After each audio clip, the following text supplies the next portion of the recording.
Happy Monday evening, 49er faithful. What is up? Hopefully everybody's had a blessed day and is ready to have a fantastic night. I know Coach and I are certainly ready. We were having a good laugh backstage. There's a lot to talk about. You've got the Pearsall discourse, which we definitely have to get into. I think that one's a fun one. Mm-hmm. Jared Goff got paid big time money today on a 4-year deal. How does that impact Brock Purdy, or does it impact Brock Purdy? You've got Nick Sorensen impressions. You've got wide receiver rankings. There's one that we've been talking about for about 2 weeks, and you really haven't gotten into it, Coach, but we just might tonight. Planned obsolescence. What is it? How does it pertain to the 49ers? We're going to talk about those things plus more next.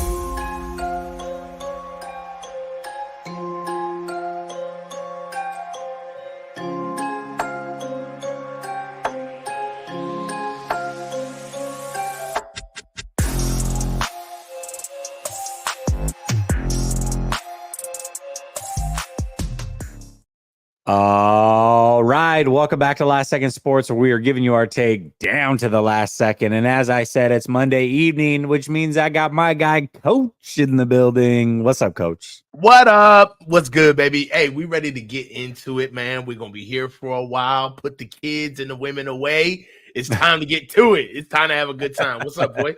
How you doing tonight, man? I'm doing good, man. I don't know if I got a 3-hour stream in me, but if you would have asked me that the last 2 weeks, I would have said the same thing. We'll see. We'll see how tonight goes. Let's go, man. Start there. We just never know. You never know the direction it's going to go. We go with the flow, my guy. Let's go. You know what I'm saying? It is what it is. Absolutely. Absolutely. Well, one thing we do know is there's been a lot of discourse over the last few days about Ricky Pearsall and his one practice. His all of one practice he's had in front of 49ers media, and nobody else has been able to see him. But there's definitely a difference of opinion surrounding Ricky Pearsall. And there's a lot of different directions we can take this conversation. And we probably will take this conversation. I mean, we can talk about the discourse itself. We can talk about maybe what is the expectations from Ricky Pearsall? Is the expectation that he is the replacement for Debo eventually? Is he an addition to Debo and Ayuk? What are your thoughts there? So I'll leave it open to you. But one thing we do know is there is a lot of discourse. I mean, we can call a spade a spade. It's been between Grant and Lombardi, and it's been pretty funny. It's been pretty funny. Okay, it's been pretty funny. All right. It's been spicy. But overall, what do you think about the discourse? And we'll just take it from there. Well, this one has a lot of sides, but I want to deal with the main one first because, first of all, if you're on here, it's because in some way, shape, form, or fashion, you are a part of like this entire ecosystem of what we have right here. And it's not strictly fandom. You know what I mean? Like, it's not the 80s. All right. This is our content. This is our engagement. This is our social media footprint, our digital footprint. Like, it's 2024. It's time for people to start understanding that we're a lot more agile and fluid than we were before. So, our consumer base of how we like ingest entertainment and information is, it's ongoing. It's fluid.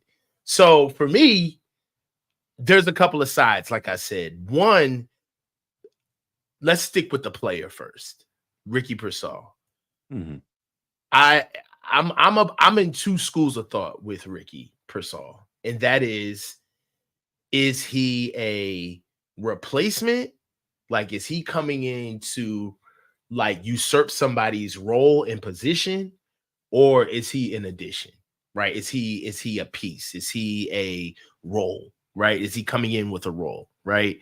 And if you think about him in the former, right, of him becoming a replacement, then there's a couple of things. You're really not mad about the pick, right? Because for you to replace anybody on our team, as far as our receiving room, I would expect him to have handled that first order of business during the draft. So I'm not mad at that. Like, you got to handle that at round one if you know that sooner or later down the road, you're shopping Debo, you're shopping Brandon Ayuk. Juwan Jennings hasn't signed his tender yet. And then on top of it, you still haven't gotten a deal done yet with Brandon Ayuk. I believe Juwan Jennings has signed his tender, but we still have to pay Debo Samuel to the tune of $28 million per, right? So one of these guys still may get moved mid-season. You never know.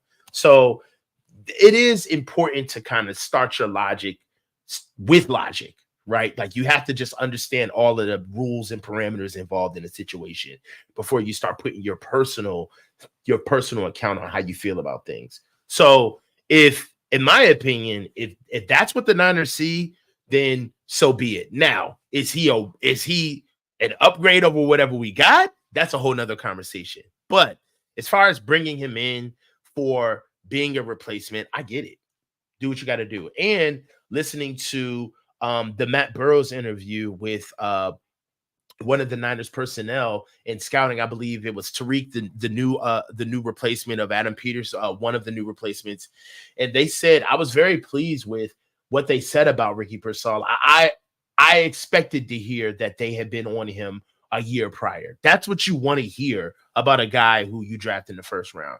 Like, it would have worried me if they would have just found this guy this year with all of like the ifs and the shady situations about his past. He's transferring. Why did he get it done at Arizona State?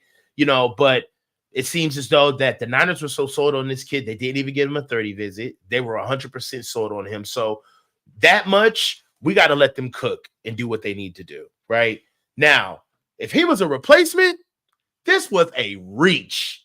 Okay. All right. Now, I mean, not a replacement, but if he was a piece, like adding on, right? Because as it stands right now, he is the fourth option on this offense. I don't feel comfortable sitting down Juwan Jennings and what he can do on third down and his physicality and what he brings to the game.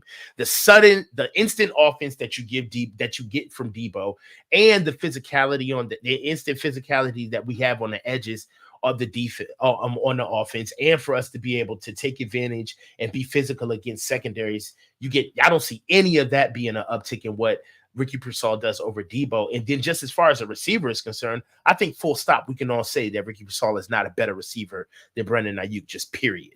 Right? So there's that side of it as well. Now, because of everything that I've just talked about, he's an imperfect vessel. Okay. And Grant was not the only person out there looking at him that day. And not only that, but what reports were that were coming out of minicamp are things that you and I and everybody else who had access to film and had eyes in their head could see that Ricky Pearsall is extremely polished. Ricky Pearsall looks like he is very athletic, but Ricky Pearsall looks like he is having a hard time with athletic DBs. He looks like he's having a hard time getting away from DBs who can stay in his hip pocket. Ricky Pearsall looks like he is having a hard time catching balls against press man coverage. Those things are true. All right. Now, you can go back and pick up anecdotal numbers. That's cool. And say like, oh, well, during his career, he ranked this against man coverage. That's fine. But those are times at bat. See, this is why stats get you in trouble.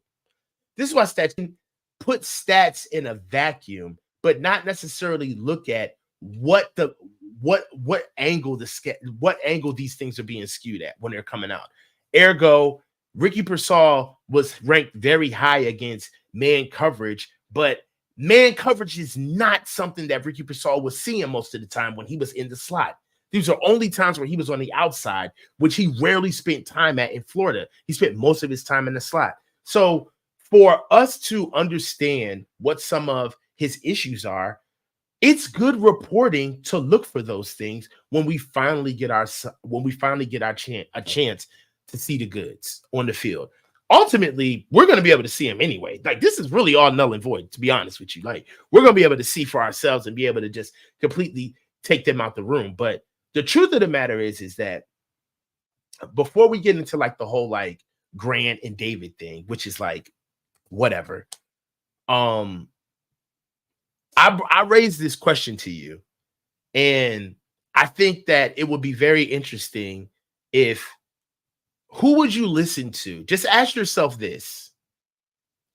Who would you listen to as a content creator if nobody had access to the building? Okay.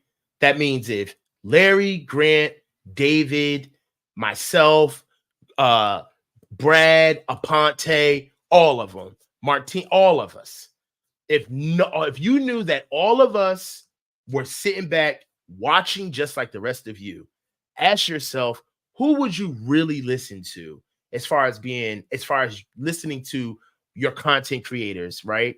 And then on the flip side, ask yourself, who would you listen to if all of us were able to be in the building? Who would you listen to? Who would you listen to if me, Jesse, right? Ryan, Larry, all of us got a chance to go in the building the same way all of these guys do, and we're able to sit at practice and look at what they look at the questions that they ask, and then we all come and turn our cameras on and say, all right, this is what happened today. Let me tell y'all how it really happened. Like, it would completely change everything. So you have to understand that there's a little bit of gamesmanship just because of the access period, right? Certain people are going to get credibility just because they're in the building. But just because you at the party don't mean that you pulling no numbers. You know what I'm saying? So it is what it is. Yeah, I find it interesting. And Ross, I think, first of all, this comment is hilarious. Dean says, sometimes when I close my eyes, I can't see. I don't know why that made me laugh so hard when I saw it. It just made me laugh. But Ross, this is what matters. The cap hit is what matters. That's what we're looking at this year. It's not, like he may not. I know what he makes per. Like, yo, yeah, hold on. Let me he say may this. not Ross, make $28 million in actual money. Coach knows that. But what is he costing the 49ers in we're talking sense about of the their hits. Yeah, nobody cares about what happens to nobody cares about what happens to Jed's purse. We're talking about what his money is reflected on the cap. Come on, Ross. Stick with me, buddy. Yeah, I mean, it is, and there is, to be fair though, Ross, there is an important distinction. There is a to be fair, matters. There is a distinction. So I am sorry. Distinction matters when we trade somebody or we cut somebody. That's when those things do matter. But as far as when he's on the roster, like what we care about is, hey, what is his cap hit? Like that is the most important thing. But one thing I want to go back to is the very beginning. Okay, yes. I do not want to keep saying per year. For this year, yes, Ross. Yes. I'm approachable, bro. I have an open door policy. I can be approached. I'm not beyond critique. But what I want to go back to is you talked about Ricky Pearsall, and is he here to complement or is he here to replace? And I think the answer is both. Early on, he's here to complement, and then later on, he has to be here to replace. If you're a first-round pick, you have to be here to replace. He can't be here to complement. It's just not the way that it's going to work. And I think that's where I think the discourse does come in, and then you get things that are conflicting. And we talked about this earlier, but you're like, listen, Jess, we gotta land the plane. Do you like Pearsall or do you not? Do you like the pick or do you not? Because what I'm hearing you say is you like the player, you don't like the pick. Like, explain that to me. But I do think that there's a scenario where that does play and that does make sense. Let me say this, if Ricky Pearsall went in round 2, I wouldn't hate the pick at all. I would have no reason to hate the pick, because the way that I look at it is, if Ricky Pearsall is a consistent 800-yard a year receiver after this year for the next 4 years before his contract's up, that would be awesome if you're a round 2 pick.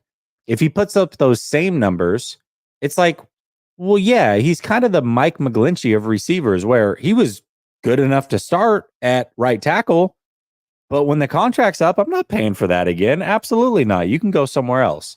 So where you're drafted and the perception of that person does matter. If Trey Lance had been picked with the last pick of the draft and started a couple games and broke his leg and got traded, there would not be any conversation or any frustration towards Trey Lance.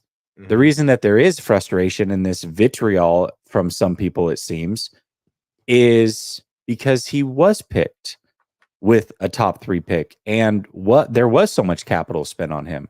So where you are picked and the perception of where you are picked absolutely matters. It absolutely does.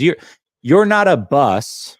We started out day 3 of the draft that we did together, Coach, saying at this point, we're in round 4 and later.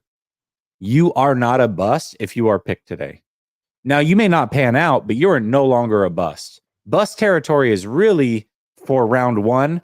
You can get a little bit into 2 and 3 potentially, depending on how things fall. But really, round 4 and later, it's like you either just didn't work out or you did. But you're not a bust. You don't get the label of being a bust when you're a later round pick. So where you are picked does matter. And for Ricky, I think it does matter for at least my early on perception of him. We'll see how his career goes and how he progresses, but it does matter. It absolutely matters. I'm going to push back. Go ahead. It only matters. There's an expiration date on it, to be honest with you. Right. Okay. You know, there's so many things that could like happen. You know, we could sign him for a deal that's team friendly, and you know, with us knowing that he may not be what he's supposed to be. Like if we find a role for him, yeah, it'll suck because we'll remember that he was like a first round pick, but in the guise of where we are as a team, it's going to age well. You know, we were just coming off a Super Bowl. We have holes, but this wasn't a make or break player, right? And there was nobody honestly that we were going to pick in the first round at 31 that was going to be like a true difference maker. I mean, by their standards. Now, we all know like a guard or a first round center would have been amazing, but I really think that them picking a receiver in the first round really was them understanding that they have to make some room at receiver. I don't think that we go through the whole season paying all of these guys. I don't believe it. Something's going to shake. And I feel like the pick of Ricky Pearsall is what the number one like indicator of that, in my opinion, right? Because if you really wanted a piece, right? If that's what you wanted, you get Cowing. You know, I feel like Cowing and Ricky Pearsall, they lateral in like skill set. Honestly, you know, if anything, we're over here asking if Ricky Pearsall is going to be tough enough to run through routes and everything. Nobody's saying that about Cowing. You know what I'm saying? He's fast, twitchy, catches the ball, was a workhorse at the team that he was with, can get open, instant speed, deep threat, and a short area intermediate route guy. Like, from my opinion, I feel like the Niners already showed us what they could have really did if they wanted. They could have just stuck with Cowing and got somebody. I think that Ricky Pearsall is them understanding that they are going to make a move sooner or later at the receiver position. And they don't want to be caught with their pants down. And I think also for now, what it does do is it's almost kind of like a good problem to have because you got Brock and you're able to give Brock another piece that he could get the ball out to quick, right? We got really Ricky Pearsall is, in my opinion, is going to be an extension of the running game, in my opinion. I think that's what he's really going to be here for. He's going to be able to get the ball out quick, 3-yard pops, 4-yard pops, you know, digs, slants, you know, China routes in the red zone, wheel routes from the backside, moving them on bubble screens, now routes, gadget plays where you really got to pay attention to them. I think that he's just going to spend a lot of time in and around the line of scrimmage, He's going to get the ball. Brock is going to spend a lot of time getting him the ball very quickly. He's going to be a good safety valve for Brock. It's going to be able to open up a lot of things for different players that we already have. And you know how we are. Like, we are we're a matchups team, right? That's what we do. We sit here and we try our best to get the best matchups with the guys we have. So Ricky Pearsall is just another guy that, truthfully, Kyle wants to, one, get him the ball because, you know, he's got the tab on him. But at the same time, Kyle also wants to be able to get Christian some better routes. You know what I'm saying? You know, one thing that I've also noticed, Jesse, is that Kyle, like his father, they love veterans. They love older players. So us thinking that Debo's getting old, you know, like, oh, Christian, oh, how long are we going to have Trent? I mean, if you think about Kyle, man, how many times has Kyle repurposed older players? You know what I'm saying? Alex Mack, you know what I mean? Like, he didn't want Staley to go at all. You know, like, he would have rode Staley until his legs fell off. Honestly, you know, Trent, he's going to ride Trent all the way. Like, I wouldn't be surprised if he tried to get Trent another deal. I really would not be surprised. Right. So for me, I feel like Ricky Pearsall is somebody who brings in a boost to the usual suspects that Kyle already has. You know what I mean? So, you know, if and when they make a move at receiver, I believe that it's really going to be Debo at the end of the day. You know, I don't believe that Ricky Pearsall and Jawan Jennings is a lateral move. I don't. Even though you gain something, obviously, with what Ricky brings from a skill set, you lose a tremendous element to our offense with Jawan Jennings being off of our team. However, if we kind of start spreading the ball out more, Jawan Jennings may be obsolete. You know what I mean? Maybe that's why Isaac Garendo is here. Maybe from what they're doing from a spread perspective, Juice is obsolete now. You know? So that's my 2 cents. If Ricky Pearsall never has 1,000 yards in his career, is that a disappointment as a pick? Damn.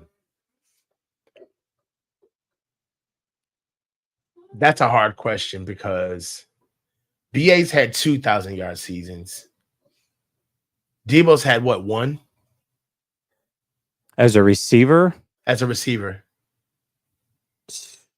1, I think, yeah. But I mean, he's gone well over 1,000 total multiple times. Like he had a 1,800-yard total season, right? So no, I don't. I'm gonna be real with you. I think this is gonna sound crazy, but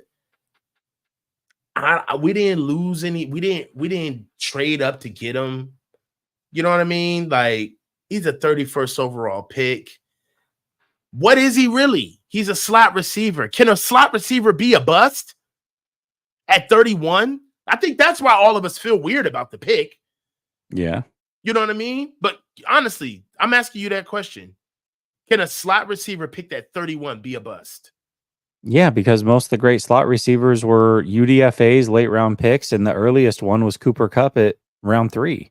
Like, go Julian Edelman, Amendola, Wes Welker, Cooper Kupp. Like, all of these guys were later picks, much later picks. So yeah, for sure. I mean, Sure they can. Look, man, it's hard for me to take the pick seriously because I see what they're trying to do. They're using them as a replacement to see what they're going to do once they shake up the receiver room. That's my opinion, right? Yeah. But I don't think that they picked this guy up because they think he has like a high ceiling. I would be surprised if Ricky Pearsall stayed with us into his second year. It's his second deal. I'd be shocked. Yeah, he'll be 29. he's not going to. Right. I mean, maybe he does, but he'd be you know what I mean? At 29 years old, it's okay. and So that's kind of the unfortunate thing for him.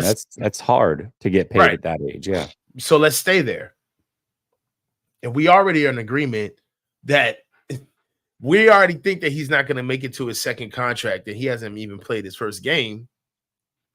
Then what are we really going to get out of him in 4 years? You really expect to get 1,000 yards within 4 years out of him in 1 year? Like, I think even setting that bar, if you don't even think that, if we don't even believe that he's going to make it to a second deal, why setting the bar of 1,000 yards a season in this offense, where you got to basically wait in line at the cafeteria to get the ball? Like, no.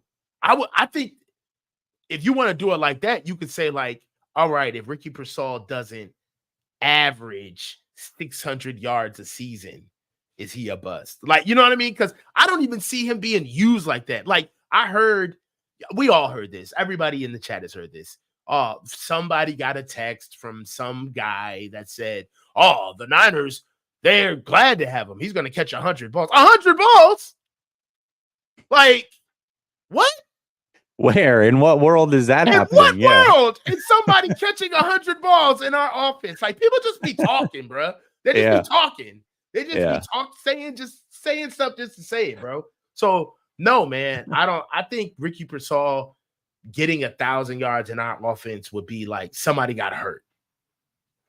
That's the way I see it. I don't think he's going to be used to that level, right? And that's why the pick at 31 hurts, because it's like, dude, are we really going to use a guy?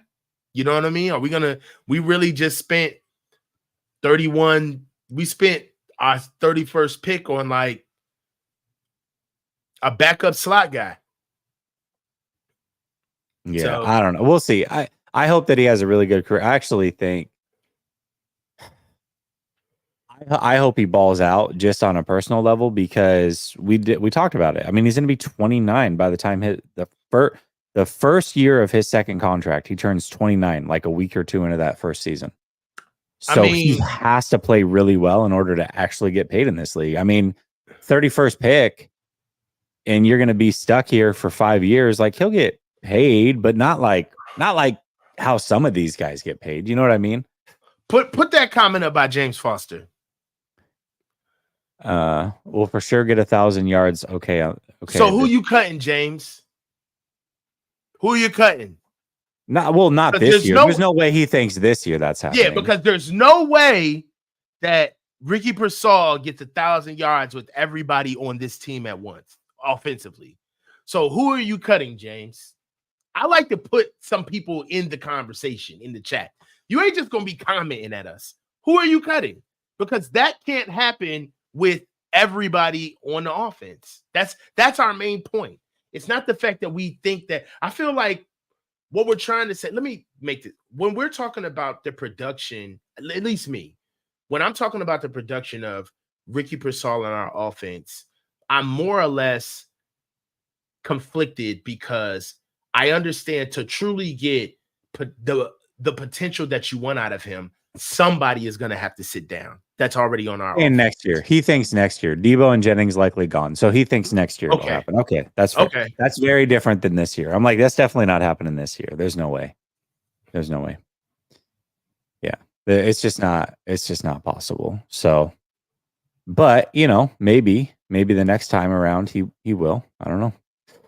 Hold on. How is Ricky Pearsall not going to be 29 by his second deal, Steve-O? He will be. 5 years, right? If you pick up a fifth year option, he's gonna play. Yeah. So he turns 24 in September, I believe, right? So that means year one, he's 24, 25, 26, 27, 28, which means year one of his second deal, he'll be 29. Like, what are we talking about? He'll be 29 years old. It's older. Third string all pro says, I feel bad for any first round pick we draft. He's getting torn down every time Grant and Jesse talks. I don't understand it. How are you talking about his next payday when he hasn't played it down? We're talking in general. I don't know how he's getting torn down. I mean, at what point have I torn him down? I literally just said I hope that he balls so that he can get paid. It's hard for any player in their second deal in the NFL to get paid big time money when you're turning 29 years old in year one. It just is. It's so late in the process. So he has to play really, really, really good football in order for him to get big time money and people to trust that. So that's what has to happen. Like, that's just the reality of the situation. And I hope for him that does happen. But we were throwing out hypotheticals of as far as 1,000 yards. I said, if he never gets 1,000 yards receiving, are you disappointed? Like, is that a disappointment? That was the question. So nobody's tearing him down, man. I don't know what to tell you. Yeah. All right. Matt says Purdy gets $55 million per year. Kiss the window goodbye. We'll get to that in a minute, Matt. We'll get to that. Alan says, what do y'all think about the season opener? So there was I'm assuming, Alan, you're talking about the rumor that they're playing the Jets. I think it's a fun season opener. I would rather play the Jets early because I think the Jets have the opportunity to be a really good team because they have a lot of really good players. I don't know that it's going to just gel right away. Assuming that they are a good team, which I'm not even sold that they are going to be that, but assuming that they are a good team by the end of the year, I think the Jets early on might struggle a little bit. So I wouldn't mind playing them early if that is, in fact, the route that the schedule goes. We'll find out in a couple of days. Otani's interpreter says, would you have been okay drafting Ladd McConkey? I wasn't a big Ladd guy either, personally. So I wasn't a big Ladd McConkey guy. I want guys that, if I'm drafting a receiver in the first round, I want an outside receiver. Pure outside receiver. Okay. So Otani, and I love Otani's commentary. Like, I pay attention to him a lot in the chat. Mm-hmm. It's not the fact that we wanted a better slot. You know what I mean? Like, a better slot still at 31 would have still been a head scratcher, right? For me, I think that one of the biggest issues with Deebo Samuel is that he's not a receiver. We've all, like, it's taken us a while to get to it, but I think like all sides of the fan base have finally come to this realization, especially after the performance in the Super Bowl. That's like full stop. So my biggest thing is that if you were going to go receiver, you would look for something that's an upgrade over what Deebo has already given you because you already have Brandon Ayuk. Because in my opinion, that's what makes us better, right? So I think that going after a piece that matches what we do, but it's a lesser version of what we have, it fell flat to me. It fell flat. So it wasn't the fact that I wanted a different slot at 31, but I'm saying that if Xavier Worthy was their guy, go get him. If Adonai Mitchell was their guy, go back. Like, but get a guy that's an upgrade over what we have. And I didn't feel that way. That's all. Yeah, like I said, I would just prefer an outside receiver. You know what I mean? Yeah, I liked Adonai too. But, there was some of the off the field or even on the field stuff that I get it. And I don't know what's true and what's not third string. That's the tough part. So I don't know. Mm-hmm. 8089er says, I like BP, but he isn't a $50 million a year player. 40 is kind of a stretch. I finally went back and watched the Super Bowl. And if BP just hit BA on a slant on their last possession in regulation, they would have won. Yeah, I think that wasn't 2BA though. We got to be fair. No. Hold on. I don't think maybe he is. He's talking about the rep where BA made the corner fall. Is he, or is he talking about the one where they blitzed and he ran the slant where the blitzer was coming from and he? Well, yeah. All right. So we got to figure out which Jennings. play. There's two plays. There's the regulation play that you're talking about. And then I'm talking about the end of overtime. So there's two different plays. Yeah, definitely. The one at the end of overtime, first of all, was never going to BA. So I can't say anything about that. But BA did make his man fall. He did. Yeah, I mean, he definitely did. The one that really got me, though, was the one where he had replaced the blitzing corner. with the slant right Frederick behind him. Weaver. Yeah. And he ends up throwing to Jennings, which is on the same side of the field. And to me, it looks like he's looking, I mean, you look at all 22, his helmet stripe is in that direction. You zoom in on, I literally zoomed in, I found a play, zoomed in on his eyes, and he's looking, it appears he's looking directly at Ayuk, who's wide open for a first down. And then he shifts his eyes over and he throws it to Jennings for whatever reason, because McDuffie's blitzing there. But really, that was the throw that was like, man, if he just throws it to Ayuk right there, that everything changes. But oh yeah. BA 8089er just said yes, he threw it to Debo off the blitz where BA was lined up. So he's talking about the regulation third down. Yeah, he threw that one to that one was to Jennings though. I think he threw it to Jennings, not Debo. If I remember that correctly, that was the play that if you listen to the mic'd up, Kyle wanted that ball to go to Christian on the out route, and he didn't go there. So he did the right thing by not going there because that was actually bottled up. He like panic throws it to Jennings because the McDuffie's coming in so fast on the blitz. But really, like wherever the blitzer's coming, whatever route is replacing that blitzer, that's where you should go. And he just doesn't go there. I don't know.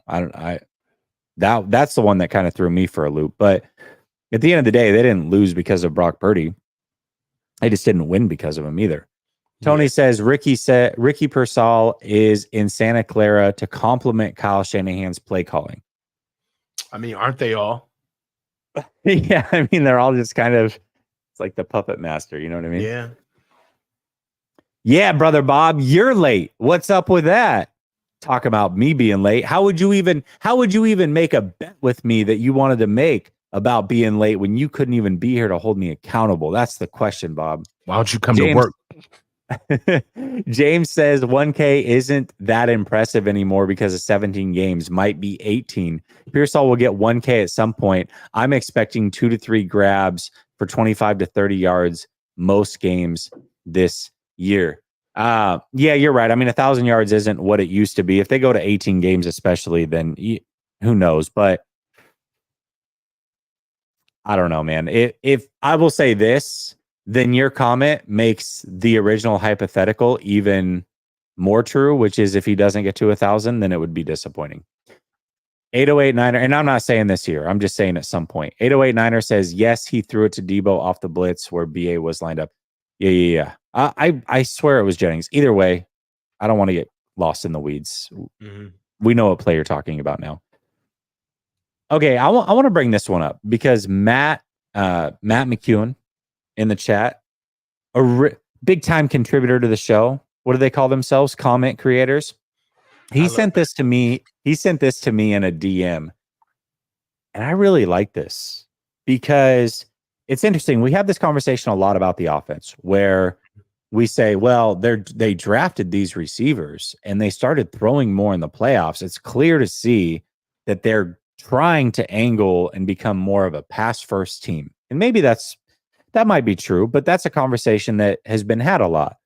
One conversation that hasn't been had that I've heard, and Matt brought this to my attention, and I think it's a great conversation, which is, can we kind of say the same thing about the defense, where maybe their philosophy is changing on the fly? Yes, they have very good defensive linemen. You look at the starting 4, or at least 3 of the starting 4, you're talking about very good players. But one thing we've been used to with this team is a lot of depth as well. That seems to have dissipated a bit. But what has happened is there's a lot of talent in the secondary and now seemingly a lot of depth in the secondary. Are they potentially shifting the philosophy on defense from, hey, we need an elite game-changing D-line to maybe it's better to have a better secondary and build off of that? What do you think? I tend to agree. Number one, if anything, it makes me feel better about how I feel about our defensive line. I do feel like it's kind of like a sum of all parts. I don't see the syntax of what we usually used to do with being able to have a strong, basically first wave, if you will, where we had a strong first 4, and then we kind of build off of those guys behind. Off of that, I don't really see that this year. I kind of see Nick Bosa and everybody else, quite honestly. Even Javon, you could throw Javon Hargraves into that mix as well. So I have been worried about how they're really going to, number one, replace the size that we lost out of Javon Kinlaw and Eric Armstead. And even though it wasn't the best, it was good, the run support that we did have. Now, what makes me a little even more worried is the kid that we played. What's his name? Evan Stevenson, the kid, the D tackle, the UDFA that we just paid. Oh yeah. I think it's Evan Anderson or something. But man, we paid that kid $380,000 as a UDFA. They for you know, do you realize the biggest UDFAs that they've paid the last couple of years haven't made the team? Bro, it's disgusting. It's absolutely disgusting. Like, so like they paid this kid 380,000, and you know, for me, it's reminiscent to them thinking that they're just the smartest guys in the room right now, where we're not going to draft out of this out of this draft class. We're going to do the best we can in the offseason. Yeah, Evan Anderson out of Florida Atlantic. We're going to do the best we can out of free agency. But what I do feel like is I do see it's like monkey see, monkey do so much, like, so to speak. The Chiefs, they had a sum of all parts at D-line with one stud, you know what I'm saying, as Chris Jones. But what they had in spade is a secondary, right? They had their secondary together, you know.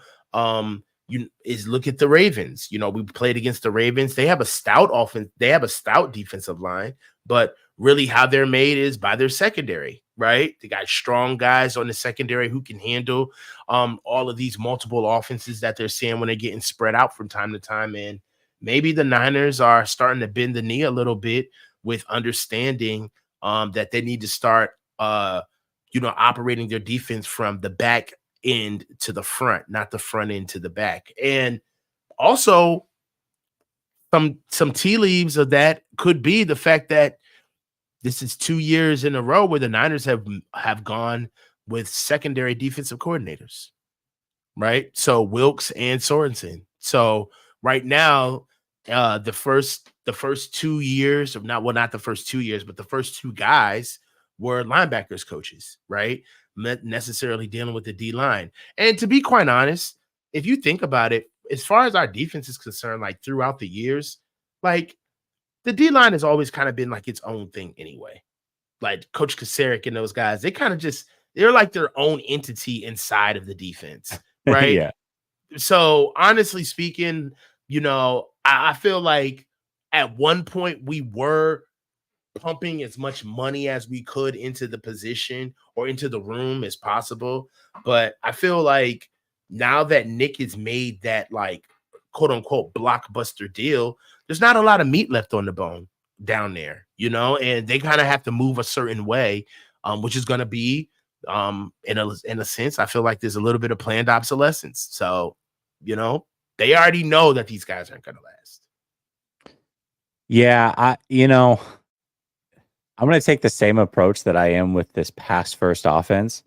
I'll believe it when I see it. Maybe they are, and maybe it's a smart pivot to go heavy secondary to compete with some of these wide receiving corps, and knowing that teams are passing more than ever, especially in the playoffs.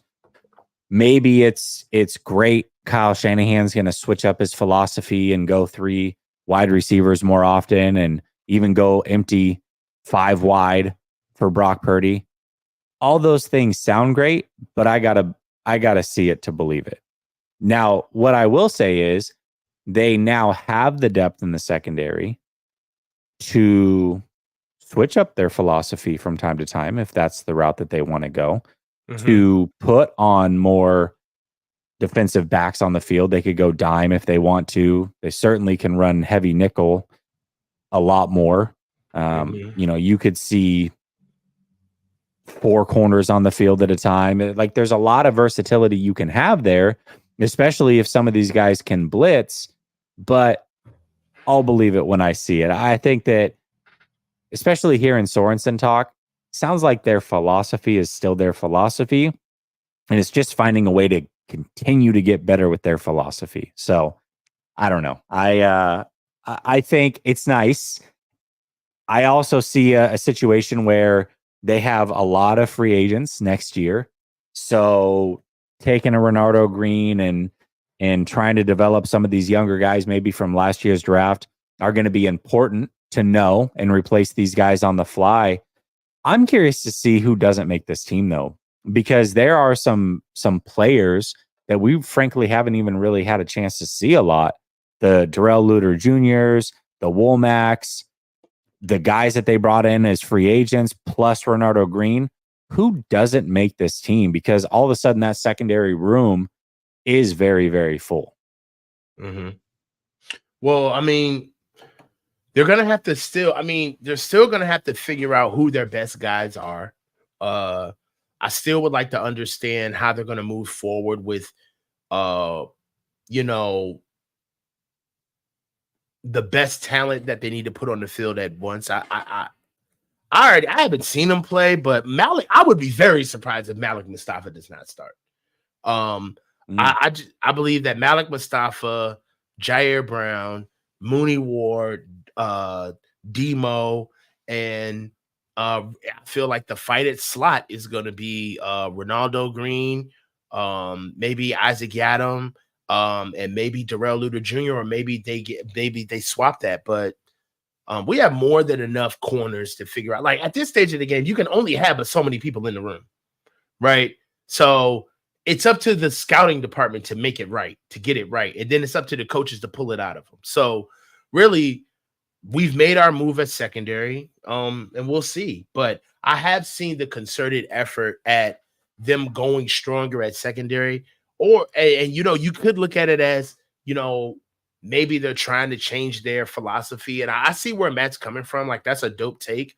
But maybe some of it could be they're just tired of the talent that they have. And it's just like, man, we're just gonna brute force this thing, put as many guys in there, and Hunger Games this thing. To the victor goes the spoils. Whoever wins, fight for your life.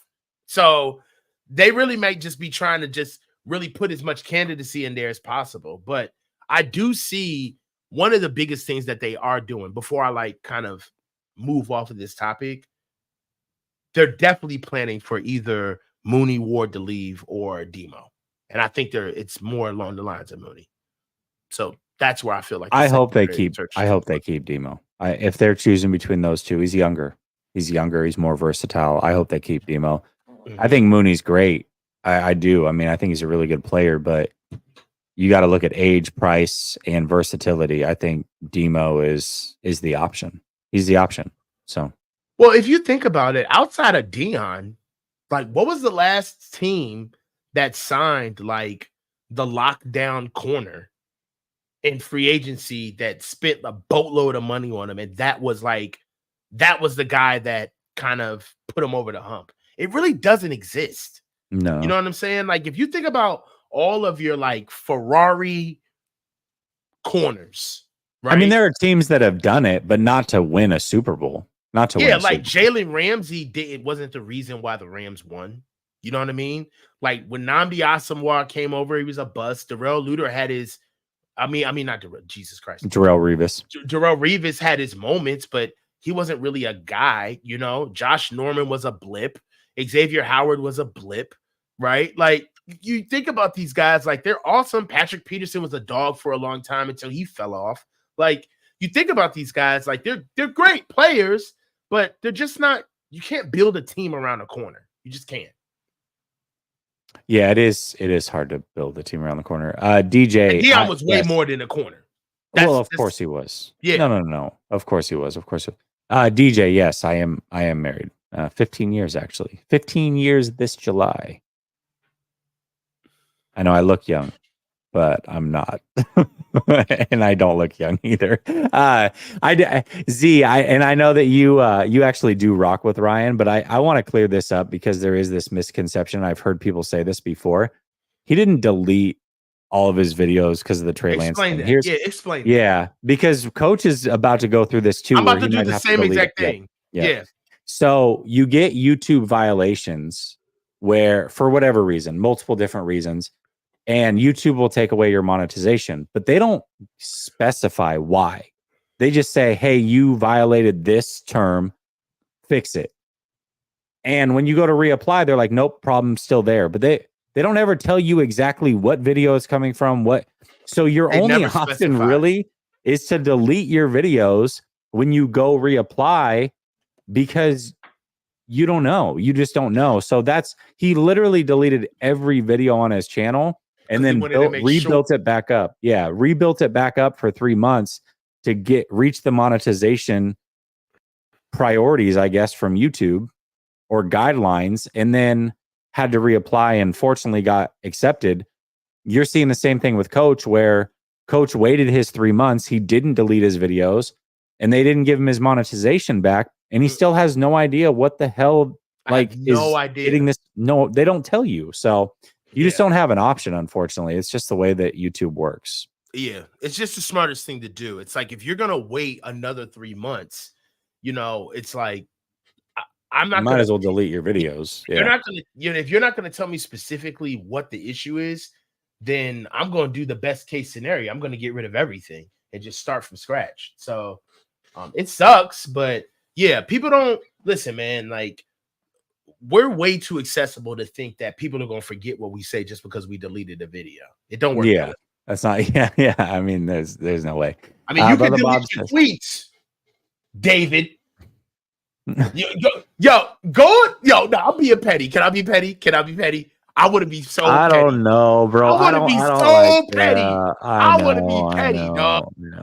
Listen, here's where I draw the line, and this is where petty grass. Can I say this? The only time that I've ever openly I guess beefed with another content creator is when the line is drawn. I don't care if people talk about me. They can have their opinion about me. They can say whatever.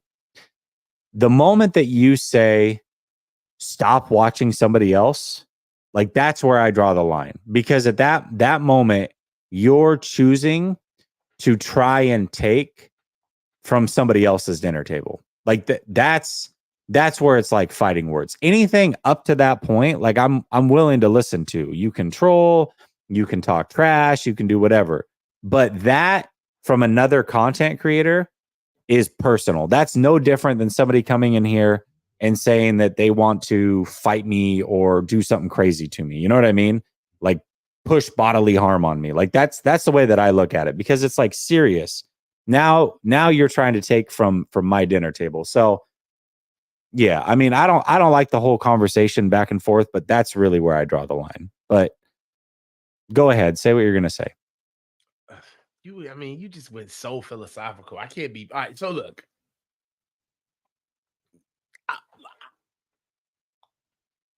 It happens. You know what I'm saying? I don't mind dust. I don't mind a little dust up. You know what I mean? But my thing is this is what I think is funny about it, is that we're all content creators, bro. We're all, you know what I mean? We're all in here just giving our points. But my man, I don't never if you want to have your own point of view, that's one thing. But my man, if you are going to send shots at me every time you turn on the camera and your entire platform is based off of subliminally arguing with me, basically, you don't have anything to say unless you are dispelling rumors, basically spreading propaganda. My man, I would have to get at you.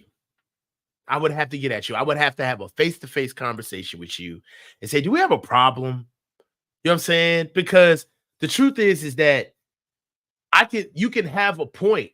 You know what I'm saying? You can have a point. Everybody can have their own, perspective. But like Jesse said, the moment you start saying, don't watch somebody else, or I'm the most reliable source, then you kind of you on a whole nother level now. You're on a whole nother level. You know what I'm saying? What you're really trying to say is, I don't care if your money is affected by this. That's what you're really saying. And now we got to have a conversation. You know what I'm saying? Basically what you're doing is you're talking ish to somebody that's outside your front door, and you're closing the front door on them when you say like, I'm the most credible, whatever. But what you don't realize, you left your garage door wide open. Hey, so now it's like, okay, so you said you're the most credible, which now means, well, let's see how credible you are. Let's go through history and see how credible you now really we're gonna are. go there. We're gonna Because go this to is where I wouldn't go. I don't care to go. But now that you've thrown stones and you've locked the front door, and it's like, I'm above it, but I'm also gonna talk about it every time I turn on my camera. It's like, okay, well, let's figure out how reputable you really are. Now we can have the conversation because you've opened that door. So that's what's really happened. It's interesting. It's very interesting. It's great. It's more than interesting. It's just like, you know what I'm saying? Like, you can't say things that like I'm literally right about everything. Everything. But can't nobody find your 2021 tweets about Trey Lance though? Go to them tweets. Go to 2021. This man tweets about the grass for the 49ers. Go to 2021 and see if you can find any tweets about Trey Lance with David Lombardi. You won't find them. You will not find them. I haven't dug into them, but I'll say this. If there is anything, I got to imagine that it would be praising, right? Like he praises everything they do. So if those don't exist, then that would be a little strange because you got to imagine he praised it. That a guy like David Lombardi doesn't have anything about the draft or how he feels about Trey Lance during training camp. For some reason, all of those tweets seem to be gone. I wonder why. I wonder why. I don't know. I haven't looked into those, but now I'm curious. Brother Bob says, I was at a deposition in Corona. We have our bet, though. We do have our bet. It's a different one. We'll keep that between us. Brother Bob says, okay, so you read Matt's DMs, but ignore mine. I don't know what you're talking about, Brother Bob. Sounds like you made that up. Brother Bob says, how has your wife dealt with you for 15 years? I don't know. Your guess is as good as mine, man. That's a great question. That's a question for her. Maybe I'll bring her on one of these days and we'll ask her that very question. I'm curious to see how that one goes. Harrison says, what happened to the Thursday big shows? Those were the best. I am doing Thursday shows with Marco. That is what I've decided to do. I announced that a few weeks ago. They were very good shows, but I've moved in a different direction. So appreciate you though. And Samir says, keeping it consistent, Jesse, gotta love it. You said the same thing about certain ex-radio guy who also said last year to not watch certain content creators. That's really it. For me, that's the biggest thing. I don't have, listen. Samir be knowing. He does. But I've had 3 issues, like open issues with actually two. The Lombardi thing is like, that's between him and Grant more than anything. Lombardi's annoying, but I don't care about him that much. Do your thing. Do your thing, bro. But at the same time, the only 2 issues I've had with content creators have been over the exact same thing. And here's another thing, Samir. At training camp, I had the opportunity to address one of those content creators. And I was able to do so face to face and let them know exactly where I was coming from. And that if they had an issue, we can discuss it and get through it, because there's no reason to hold on to grudges. So for those of you who know that the gentleman you're talking about is not the first time that's happened to myself, then you'll know exactly who I'm talking about. And I will say that we had a very grown-up conversation, and it was real polite. He being nice. It was real polite. It was real polite. I was able to explain. She wasn't the same. It was good. We're fine. Everything's fine now. Jesse being adult about it. The energy wasn't the same. All of these dudes is keyboard gang. The energy was not dog. The energy don't be the same, dog. Like when you face to face, the energy do not be the same, bruh. It don't be the same. don't be the same. I'm telling you, it don't be the same, bro. Like, you trying to be nice. These dudes, they get real cute behind these tapes and all of this electronics and the lights and all of that. But when it comes live and direct, bro, it's a whole different ball game. Trust me. Listen, you just have to be willing to have the conversation in all avenues. That's all. Brother Bob says, Coach, let your inner me out and be petty. Say it. Nah, he kind of did. I'm chilling, he man. kind of did. All right, let's talk about this Purdy and Goff contract. Well, really, it's the Jared Goff contract, but how does it affect Purdy? But also, though, I'm looking at it almost as if this is like the contract that is going to help Brock Purdy get paid, one of many contracts. So Jared Goff signed a 4-year deal today worth guaranteed annual average value $42.5 million, can be up to $53 million annual average, depending on the incentives that he may or may not hit on said 4-year deal.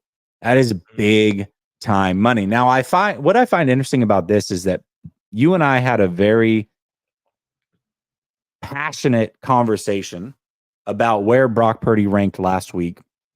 And really where we were hung up was on Kirk Cousins. But one thing we both agreed on is that we would take him over Jared Goff because of the mobility of Brock Purdy. And that we both feel like when Jared Goff gets moved off of the launch point, he struggles a lot. And that is not an issue with Brock Purdy. So for me, I feel more comfortable with a quarterback, and you do too, that is mobile and can protect himself and find a way to keep plays alive with his feet and throw downfield. Brock Purdy does a great job of that. That is like the one thing that's an issue with Jared Goff, but the Lions have protected him very well. Well, now just a week later, Jared Goff has been paid big time money.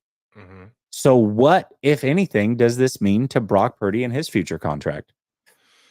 Well, I don't think it necessarily moves the needle. I'm over here looking at the Lions roster right now. As it's comprised, they have literally 4 players. Okay, they have 4 players making over $10 million per as a cap hit. Okay, that is not the 49ers. That is not the 49ers situation. Okay, right now, I feel like Jared Goff has time on task. He's with his second team. And for what it's worth, I still feel as though that just the origin story of both players is going to come into play when it's time to start negotiating. When you get into negotiations, everything comes into play. Everything counts. And Brock being Mr. Irrelevant coming into and what the Niners have done or what they'll try to do to say that they've done to cultivate and really nourish Brock and really be there for him. All of that stuff's going to come to the table. Also, I'm of the mindset that a lot of Brock's sponsorships that he's been garnering have been because of the push of the organization. There's certain things that organizations do because they understand that we're kind of getting a deal. Let's toss this kid a bone. Let's start matriculating his digital footprint, getting him out there, getting his name and his face and his likeness out there, and start getting him some money outside of this. It's almost kind of it's almost like good, smart teams do. You know, Tom Brady was taking a lot of pay cuts with the Patriots, but there were so many peripheral deals and situations that Tom was attached to because of Robert Kraft and because the organization wrapped their arms around him to really kind of cushion the blow of him taking those team-friendly deals, what they seemed to be at the time. I kind of feel the same way about Brock. I just don't see him being that guy. I mean, it has to match. The mystique has to match, right? Patrick Mahomes is the elite of the elite, right? They're going to pay him a boatload of money. But even Patrick Mahomes, the guy that gets paid the most money right now, he even has a team-friendly deal. You see what I'm saying? I just don't see teams putting themselves in positions where even if we get the number going, we're going to be able to be completely strapped by this kid. It just has to match, right? You see the money that Aaron Rodgers gets. Aaron Rodgers' deal is emblematic of his skill set.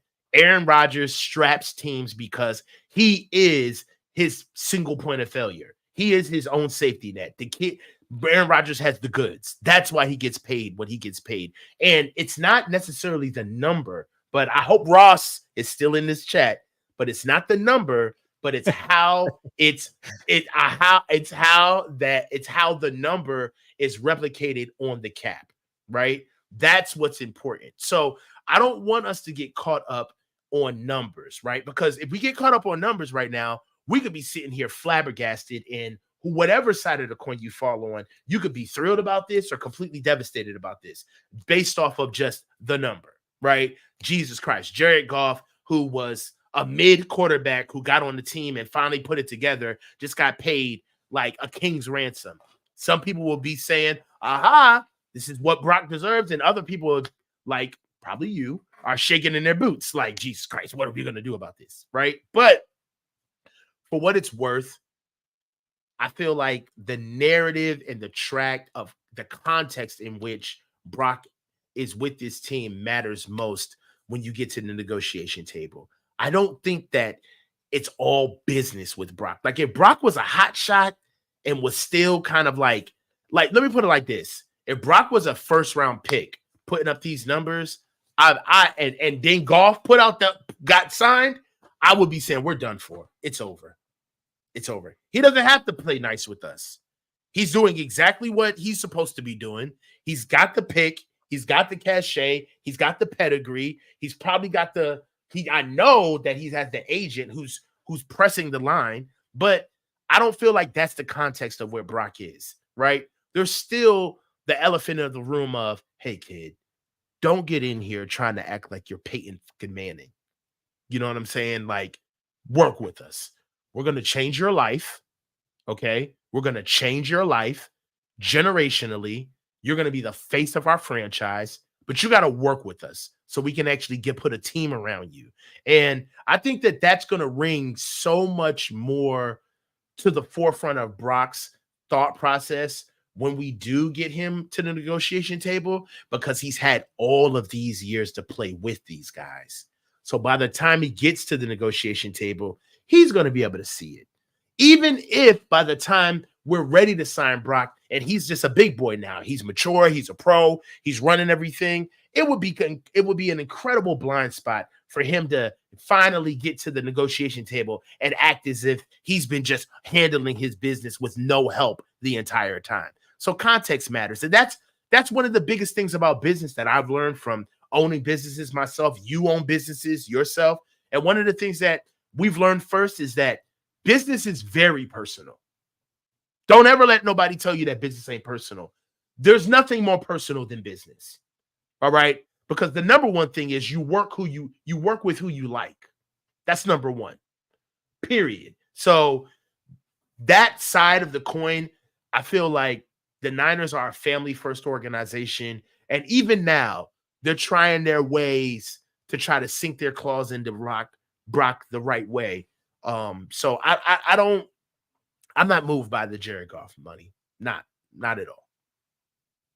Yeah, but you also do believe that he's not going to like just acquiesce and be like, hey guys, I know that the going rate is 45, 50 million. Let me just get this done for 35 annually, just because, I need help and I love you guys. Thank you for taking a shot on me. We know that's not the way that's going to go either. No, he's not going to come in hat in hand. Like, I don't expect Brock to come in with the all shucks vibe, but I do expect him. He's practical. Brock doesn't strike me as a guy that's foolhardy and feeling like he doesn't. First of all, one of the biggest things that I like about him is that he's not a me guy. He doesn't strike me as somebody who really like reads his own clippings, his own newspaper clippings. I feel like he's self-deprecating. He understands that he's a competitor.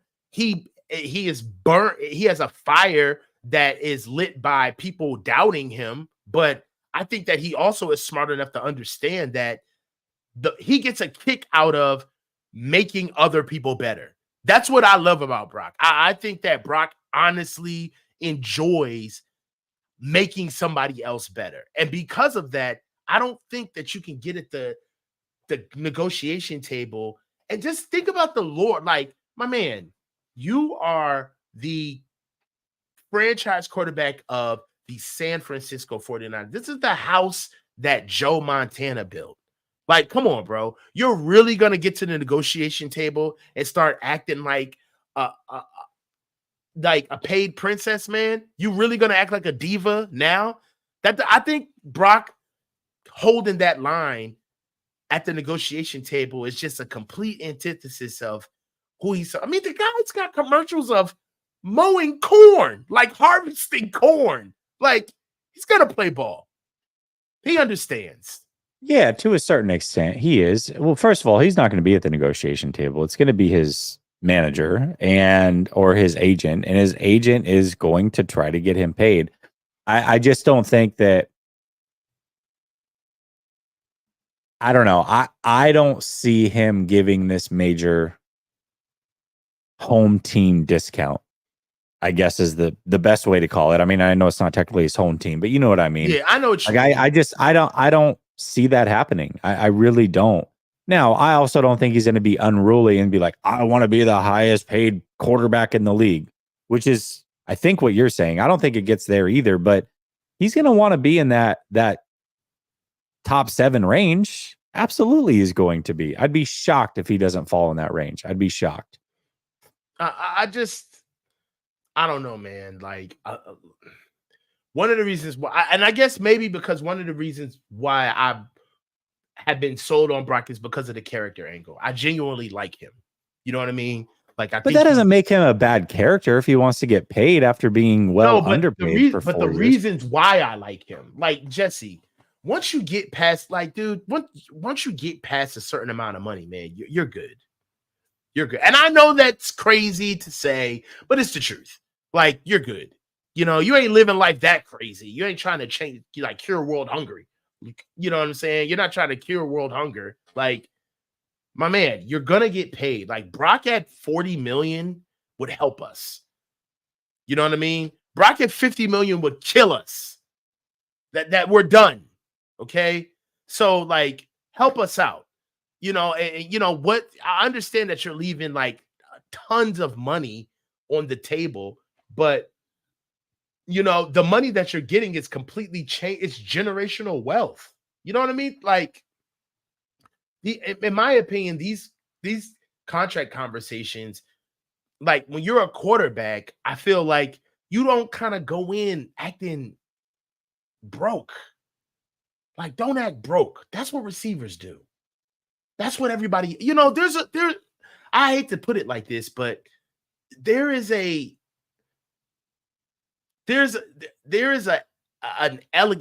echelon to negotiating as a quarterback. You know what I mean? Like, a receiver smashes and grabs. You know what I mean? A running back holds out and says, I want everything, because they know they're a running back. Like, you're a quarterback.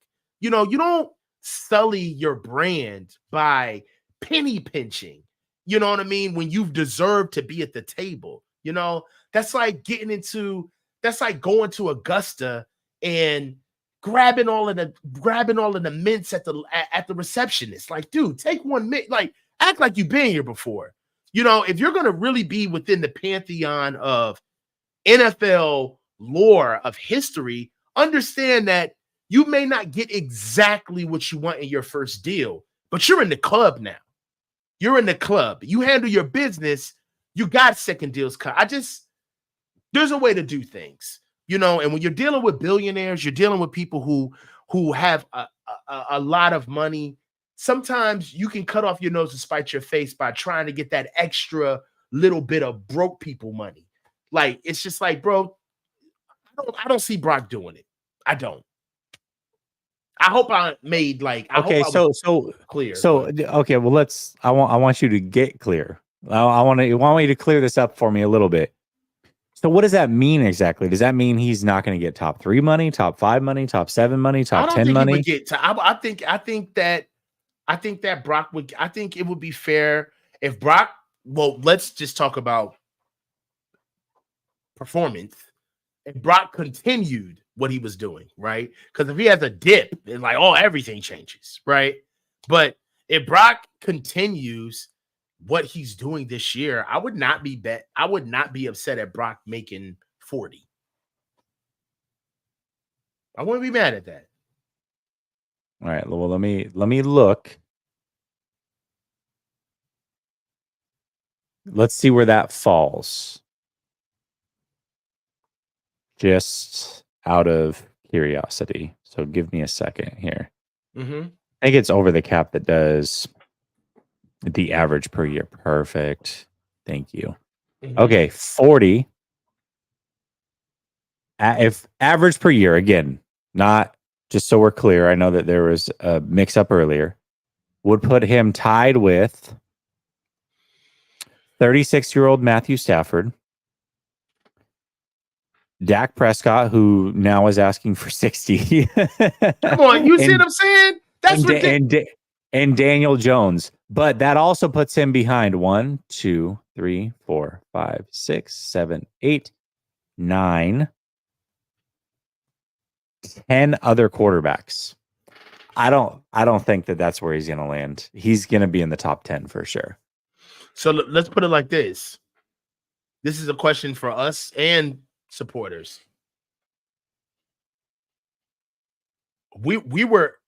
Nick Bosa is making 35 million. He's making 30 plus a year, right? It's not 30, but yeah, it's 30 plus. Yeah. On average, yes. On average. Nobody batted an eye because we understood that's what it was going to take to keep him. Mm-hmm. How would the fan base feel if Brock started clearing 50? Is he worth it?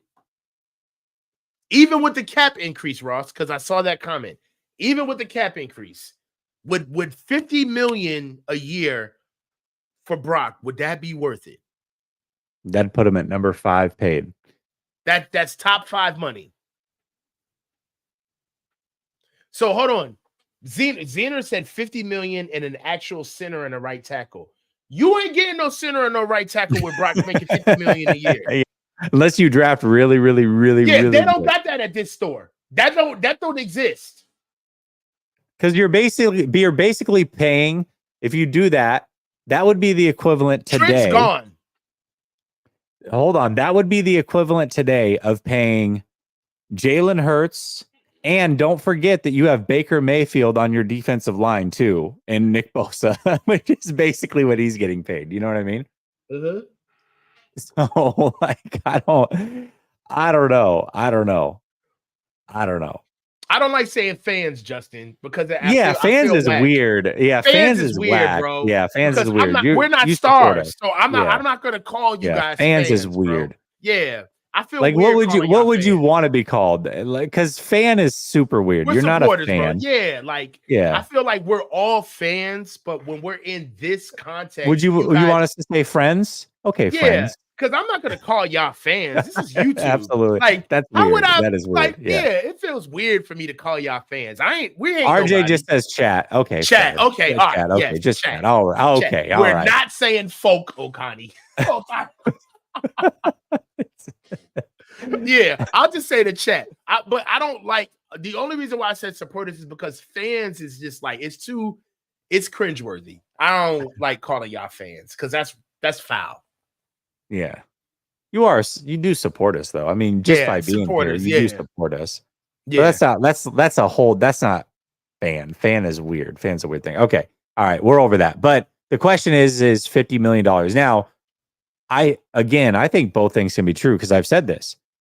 Brock has been criminally underpaid.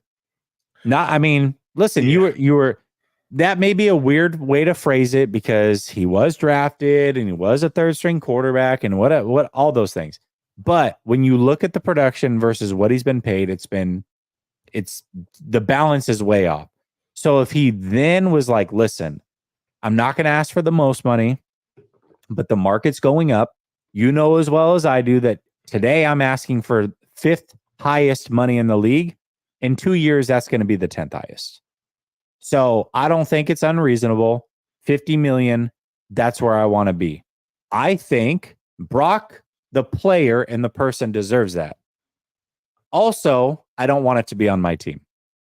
Is that fair? Like that's where I'm at with it. I hope Brock gets all the money in the world that he can get, but if 50 million is fair, do that somewhere else because I don't want it to be here. But I hope somebody pays you that. I just don't want it to be the 49ers. I'll say this. I don't think that our fan base is ready for how divided we truly will become if Brock gets that type of money. Because I feel like that there's a certain demographic of people that see Brock as Mr. Irrelevant Brock, and they're grading him still to this day on a curve. He's still getting graded on a curve, right? He is. But what you have to understand is that the moment Brock signs that deal, all of that, literally every last drop of the Mr. Irrelevant curve goes out of the window. It's gone. Like, you can't even allude to that shit anymore. It's hold on. First time in the show. So those of you that were here last week, we said that we were going to get a curse jar for Coach, and there it is in the upper right-hand corner. The curse jar is here. That's $1 he owes in the curse jar. There it is, filling up. You caught yourself earlier on an F-bomb. I was proud Did you of you. hear me? Did you hear me? Yeah. I was you doing caught yourself. so good, man. Yeah. Dude, you almost made it a full show. Dog, really, I blame close. going over an hour. I almost don't even want to put the jar up there, but I have to. You gotta get me. Even want to put the jar up there. You gotta get me. I mean, right now, bro, it's over, bro. I'm just so dejected. He doesn't even remember his point at this point. I don't even know. All he knows is he cussed. I'm done. But it took him an hour and 20 minutes. I'm actually kind of proud of you. Bro, hold on, man. All right. So anyway, what I'm saying, I lost my train of thought. I'm just so dejected. I really thought that this was gonna do. You were talking about how the grading on a curve goes out the window the moment he gets paid. Yes. As soon as he gets paid, bro, you know what I'm saying? His entire, like, it's gonna completely go off. Like, it's gonna be like, you have to completely get him off the curve. Like, that's gone. So, but I do know that there's gonna be fans that are not gonna do that. You know what I'm saying? So that's gonna be like the new conversation. I'm calling it right now. The moment Brock gets paid, the biggest conversation that's going to be like the new civil war, because we always have to like find something to hate each other about. The new civil war is going to be the fans that are still going to bring up Brock being Mr. Irrelevant and what he did for this team before he got paid versus the fans that are going to be holding him to the standard in which he gets paid. That's going to be the new civil war, right? Everybody's going to be arguing when, as soon as he gets paid, you're going to have people like you, me, myself saying, oh, you make $50 million a year now. Like, you got to win games. You can't hide and shrivel in moments. You've got to be the reason why we win. You can't be, dude, we're building the takes as we speak now. You can't be the reason. You can't just not lose it for us. You have to be the reason why we win. All of this stuff. But you do have to. That's the point. Like, that's what an elite quarterback is. And so for me, I've always been clear. I wouldn't pay quarterbacks unless they're elite. Yeah, I know. So once you're paid, you do have to be that guy. You absolutely have to be that guy. I know. So, I mean, that's going to be the new jokes, Jess. Soon as he gets paid, there's gonna be like the Mother May Eyes who are gonna be like, I don't want to let him. He's a rookie. He's still young in my eyes. And then there's gonna be us who are gonna be hounding him, trying to treat him like a man. So I don't know. For what it's worth, I really did give you a glass half full perspective. But the only reason why I did is because I really do believe Brock is a good kid. I believe not even a kid. Too. I think he's a good young man. He's a good young man. You know what I mean? And one of the reasons what I mean by good is that not good from I have this facade that he can never do any wrong. That's not what I'm saying. But what I quantify good as is that I feel like Brock is self-aware. I think he's very aware of himself and where he is. I think that he's practical. And I think that Brock is faith-driven and morally directed. Mm-hmm. And because of those things, I feel like Brock when you have those qualities, I think that you can understand context. And you can understand that, yeah, there may be a market that says I deserve X. All right. But what's the difference between me getting X and making my money, but my entire career is short-lived because I'm on a horrible team. We can't win.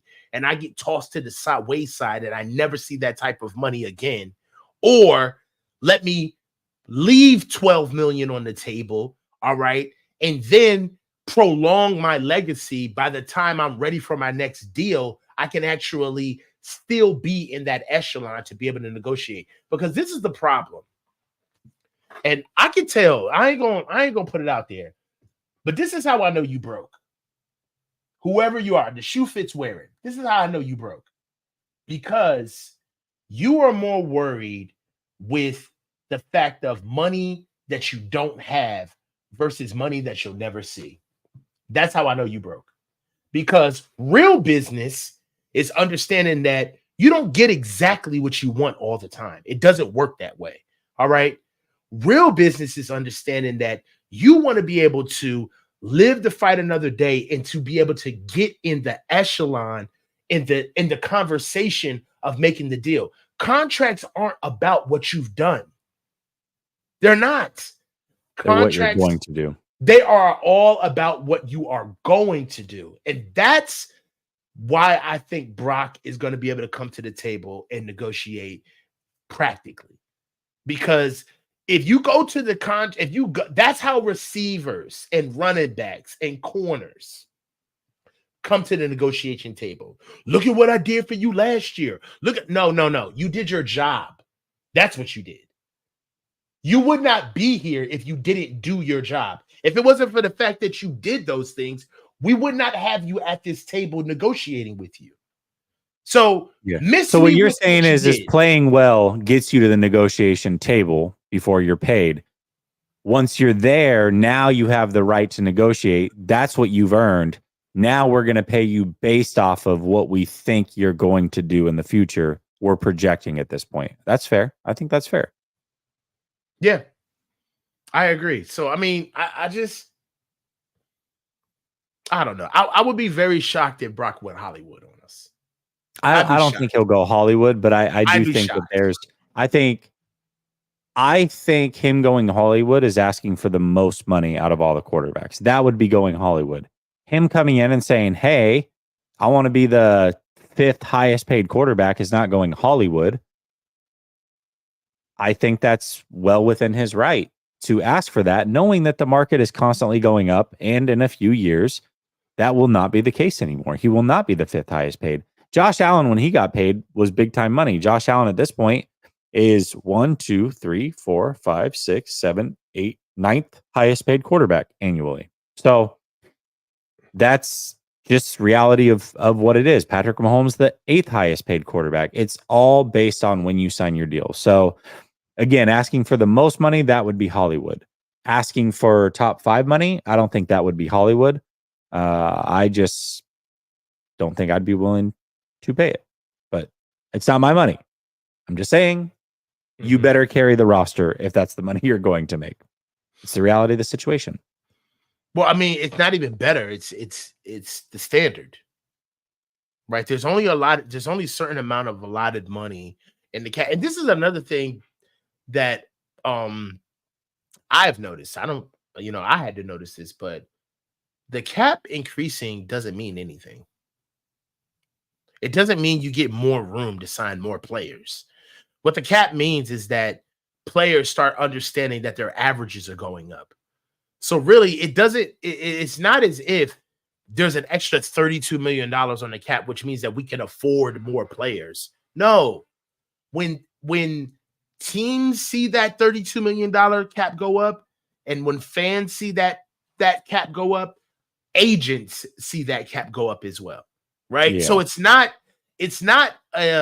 where one side is affected and it's like, oh man, we got a cushion now. That's not how that relates. When the cap goes up, then you start seeing quarterbacks, receivers, all position groups saying, oh, it's time to break the bank now.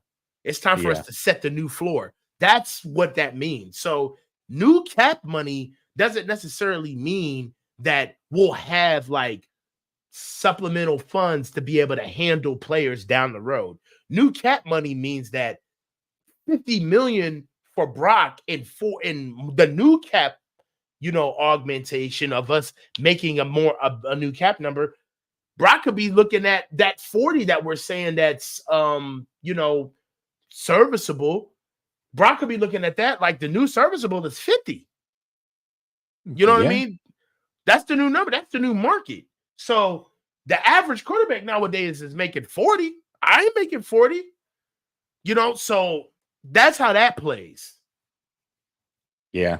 I'll be curious to see what happens. I mean, I think we all agree that unless something insane happens this year, he will get a big time contract. I think we all agree that he deserves to get big time money. Where that money lands, though, and how big that contract is going to be. That's where it's going to get interesting, and that's what's going to make next offseason fun. Official B&A Music says if Miami overpays Tua, Brock Purdy is going to buy Jed York. It's true. Tua's not good, man. He's not, but that's the thing good. Though. Like he's not good, and he's objectively not good. Like he's like the only unless people you're that a Dolphins fan.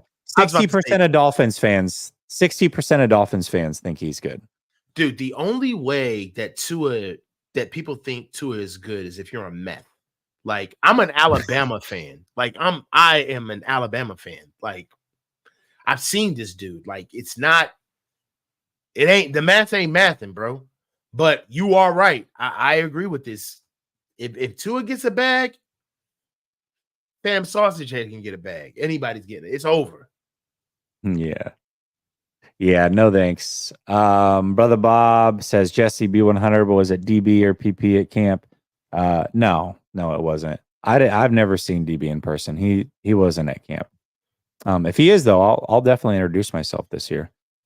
Samir says you're both right. BP isn't all about his money, but he definitely cares about his people's money. I could see that from I could see that from Brock. He cares. He definitely cares about his being a money. guy saying like, "Hey man, like think about this. Think about the arc of Brock. If he matures into what we believe he can be, I could see Brock being that guy of like calming storms. You know what I'm saying? Like there is like, I feel like there is like this team needs a beacon of purity. We need somebody. I just believe that Brock at the quarterback position, I just think he's a better man than Kyle. I really do. I truthfully believe that. I believe that he's going to grow into a man and he's going to teach Kyle how to be a man. I know that sounds crazy. I know people will laugh at that, but I have been taught by kids that were younger than me how to be a better man.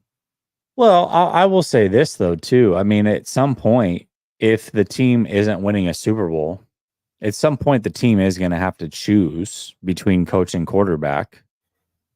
And the quarterback is usually the guy that wins that battle. So once Brock does get paid, that definitely does change the dynamic of whose team it is, right? Because right now with Brock not getting paid, it's Kyle's team. He's the one that runs the show. He's the one that's the end all be all on these picks. And, Kyle has the track record and he's done so many great things in this league and on and on and on and on. And he's been able to get rid of quarterbacks when he doesn't like them and move on and get to the next guy. He can't gaslight Brock this way. The moment Brock gets paid, it is Brock's team. It is not Kyle's team anymore. For better, for worse, indifferent, whatever, it is Brock's team. And dynamic will be interesting as well. I'm here to say it, Jesse. For all of the things that we wanted for this team, for all of the flaws that we see, for all of the access that we've gotten and the perspectives that we've been able to see this team from a lot of different prisms, Brock is almost a perfect storm. Mm-hmm. Trey couldn't have done this. No. Trey couldn't have done it. Even with the type of guy Trey is. Good kid. We think the world of him, but Brock is perfect for Kyle. You can't throw this kid under the bus. Either Kyle's going to grow or he's going to get fired. This kid is not going to let Brock off. This kid is not going to let Kyle off the hook. I really believe that. He's got the right morals. He's got the right ethics. He's going to fight to the bitter end. Whatever Kyle gives him, he's going to try his best. Kyle can't gaslight him and act like he doesn't know the offense. Kyle can't sit there and act like Brock made a bad decision. He can't do this stuff, man. He can't. I'm telling you, man, Brock is going to be he's either going to propel Kyle to be what he should be, or he's going to be expose Kyle for what he was all along. I'm telling you, that's the way I see it. It's going to actually get really interesting. Really, really interesting. Fa says Jesse would put BP in his top 10, but wouldn't pay him top 10 highest paid quarterback. Make that make sense. No, it's actually, I've been pretty clear about this. I wouldn't pay quarterbacks unless I think they're elite. And top 10 quarterbacks, being top 10 doesn't make you elite in my book. So elite is Hall of Fame caliber. And at any given time, there's 5 to 7 of those guys in a league at a time. And that's where you're at. So unless you're that guy, unless I think you're that guy, then I'm not paying you. I wouldn't. Who else did I have the back end of my top 10? Kirk Cousins. Mm-hmm. I wouldn't have paid him. Mm-mm. I wouldn't have paid him. So it's not just a Brock Purdy thing. It's a back end of the top 10 thing. Mm-hmm. So hopefully that makes sense. I think, that then that's the thing is like the argument is always this, which is, well, who are you going to get that's better? And I think that's a flawed argument because I don't need to find anybody better. In fact, I don't even need to find somebody as good because what I'm doing is surrounding them with the best team possible. That's what I'm going to do. I'm going to elevate, just like I did with Jimmy Garoppolo. I'm going to elevate a quarterback's play by surrounding them with the most possible talent that I can. It's easier to find really good wide receivers, running backs, whatever, than it is a quarterback. I understand that finding an elite quarterback is not easy. If it was easy, everybody would do it and everybody would have one because elite quarterbacks win. They win in this league. That's how you win Super Bowls for the most part. So, especially now that the salary cap era is here. So knowing that it's not easy to do that, I just keep swinging and swinging and swinging until I eventually find one. And if I don't, I'll keep rinsing and repeating, paying somebody bottom of the barrel money and surrounding them with the utmost talent and try to win that way. Because if I don't have an elite quarterback, the only other proven way to win a Super Bowl in the salary cap era is to have an inexpensive quarterback. Those are your options. So yes, I have a better chance of winning a Super Bowl if I've got an elite quarterback, but I have zero chance of winning a Super Bowl if I have a non-elite quarterback that's getting paid elite money. So give me the cheap guy and I'll roll my dice that way until I find the elite guy. That's my stance on it. It's not about finding somebody who's good or better. I don't have to because I'm spending a bunch of money elsewhere. Dean says, what's the difference between Brock and Jimmy G? Nothing.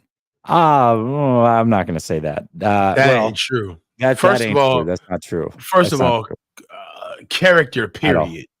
Yeah. wanting to be good. Brock actually cares caring and about wants football. to be really good. Thank you. Caring about That's football. The biggest thing. That's number I don't one. have to talk about anything on the field. How about the fact you couldn't get a hold of Jimmy G in an offseason, and Brock is constantly accessible and constantly trying to improve who he is and be a better football player. I never got that feeling from Jimmy G. We may have been rough on the kid, but the proof is in the pudding. Brock just bedside manner wise is light years ahead of a quarterback than Jimmy was, man. Jimmy is he is a dead fish when it comes to like culture and being a quarterback, really. Mm-hmm. Yeah, and that's a big deal. When you're going to pay a quarterback franchise money, you need them to act like the franchise quarterback. Well, we've talked about on and off the field. Jesse, we have talked about this. Like, we do well for ourselves. When you make a certain amount of money with a company, there is no such thing as 9 to 5. It just isn't. It does not exist, right? When you're making a certain amount of money with an organization or an entity, there's no such thing as, oh, well, it's 9 a.m. I'm clocking in. It's like, no, it takes what it takes. We're investing in you. We're giving you stock options. We're signing an offer letter with you. We're talking to you about 401k and benefits. We're giving you a signing bonus. Like, come on, bro. Like, it takes what it takes. So, no, Jimmy treated the Niners. I will say this. Jimmy treated the Niners like a 9 to 5 job. He really did. And that was his biggest issue.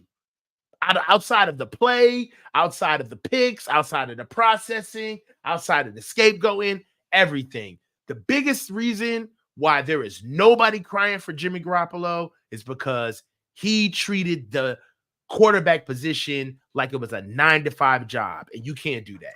You can't disrespect the job that way. No, you definitely cannot. You definitely cannot. Hold on a second. Let's take a look at this real quick. I want to see something. Whoa.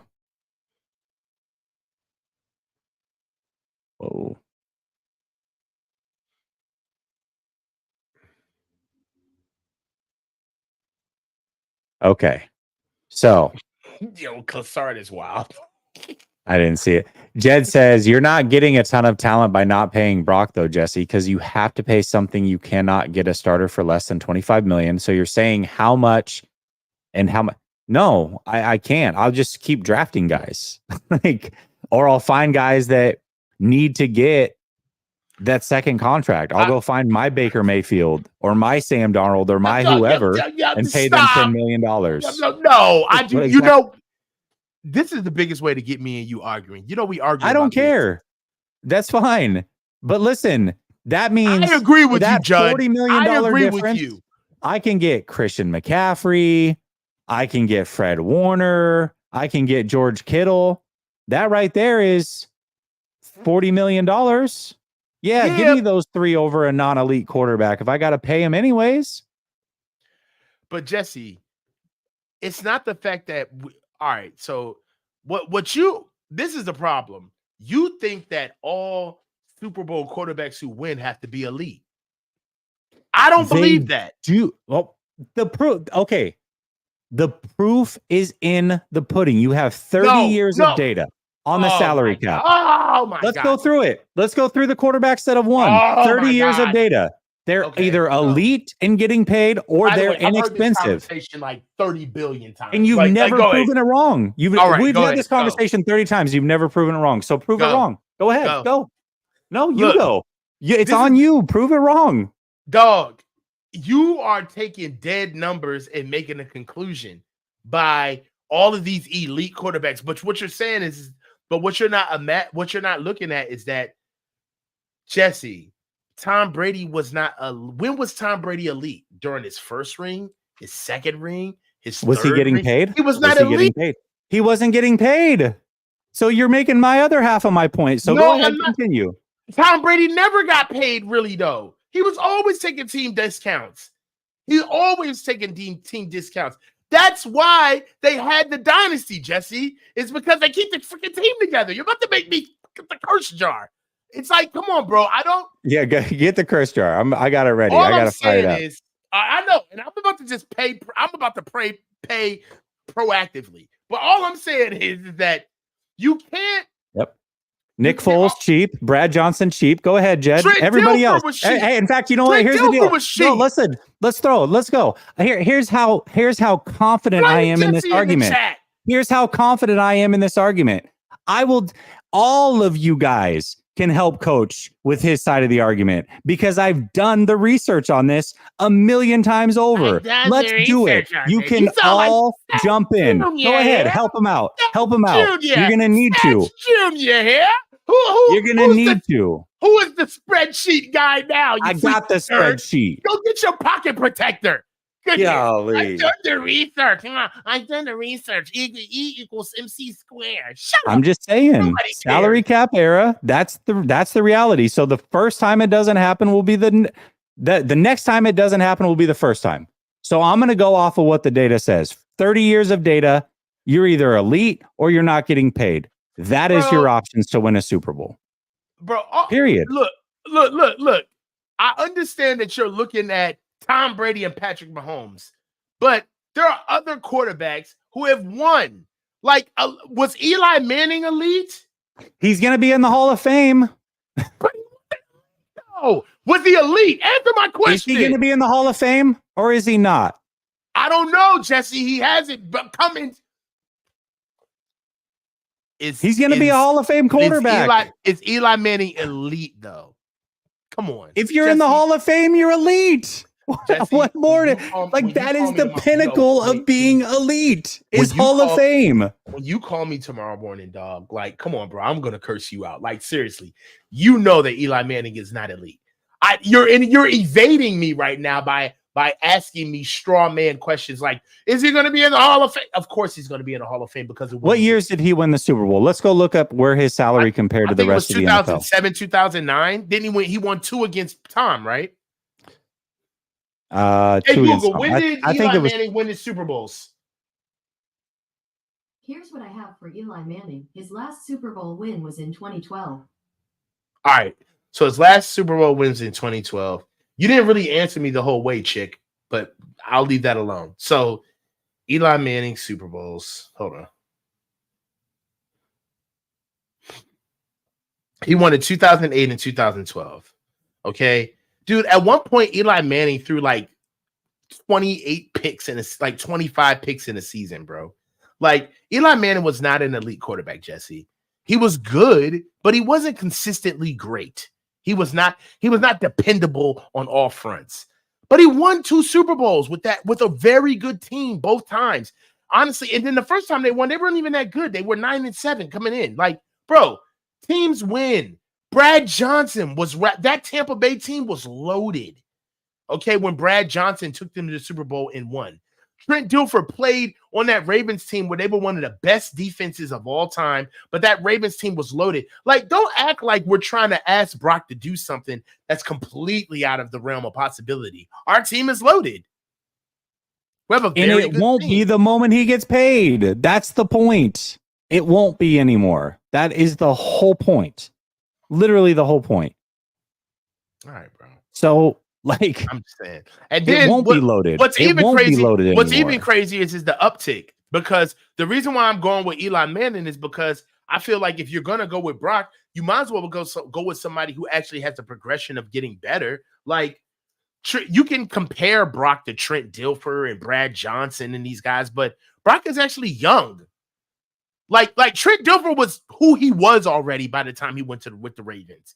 Brad Johnson was already Brad Johnson. That was it, right? Right, and they were inexpensive, and that's why they were able to win. And you're also not giving Brock any type of credit for the fact that he's going to get better. He could become elite. He could, and if he does, if he becomes elite, I hope he is elite, so I can just rub this shit in your face. That's fine. Like, if he becomes elite, though, all that does is prove that I was wrong about Brock Purdy, but that doesn't prove my point wrong. My initial point still stands, which means if you're getting paid to win a Super Bowl, you have to be elite. That is the argument. So if he becomes elite, all he does is hammer home the original point. And then I would say, okay, I was wrong about Brock Purdy, but now he's elite and he's won a Super Bowl. So guess what? Point still stands. Elite paid quarterbacks win Super Bowls, not non-elite paid quarterbacks. Right? Am I right or am I wrong? All right, bro. I hear you, man. Do you though? I got you. Like, okay, I got you. Like, all I'm saying, I'm seeing chats right now I'm seeing like posts from the chat, and they're saying like, oh, elite defenses don't win Super Bowls. I mean, defenses don't win championships anymore. Dog, we held the Chiefs to 19 points regulation. Defenses can win, bro. You know what I'm saying? Yep. All I'm saying is that Purdy's not elite, but it's hard for me. It's the coach in me, bro. Like, I understand he doesn't like have all of the optics, but I believe in the player. I believe in the guy.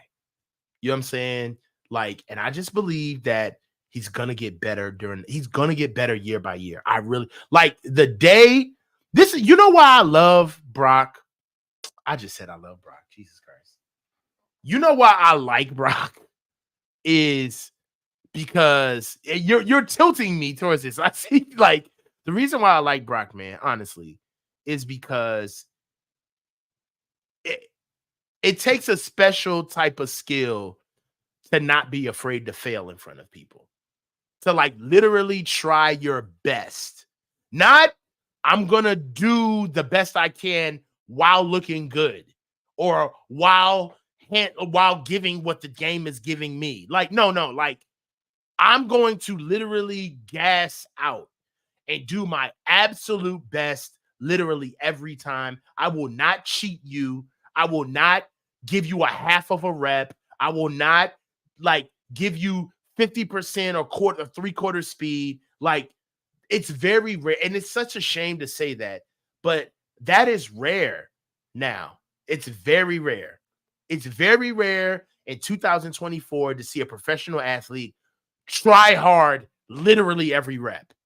And I see that from Brock. And it's galvanized me. Like, he's made me a fan because he doesn't cheat me. He does not cheat me. Even in his failures, he does not cheat me. You know what I'm saying? So it's like I'm with him, man. I want to be able to see what he does after the year. Now, if he's cheeks, I will be the first person on here saying, like, this ain't it. Sit Opie down. It ain't it. And there will be people saying, oh, coach is racist. He was waiting to say this. He wants Trey Lance on the team still. I understand that. But all I'm saying is that I have the ability to be on both sides of it. Like, because morally, I believe in the kid. He's done nothing wrong. I think that if you take that mentality, he's going to get better over the offseason. I think that Brock is going to surprise people during the offseason. I think his arm is going to be stronger from having a full year off of that injury. I think Brock is going to be able to be a lot more aggressive with processing. We're going to see, man. I'm feeling this whole little Drew Brees-ish situation. I'm feeling it in today's NFL. Where you can't breathe on quarterbacks. I'm feeling it.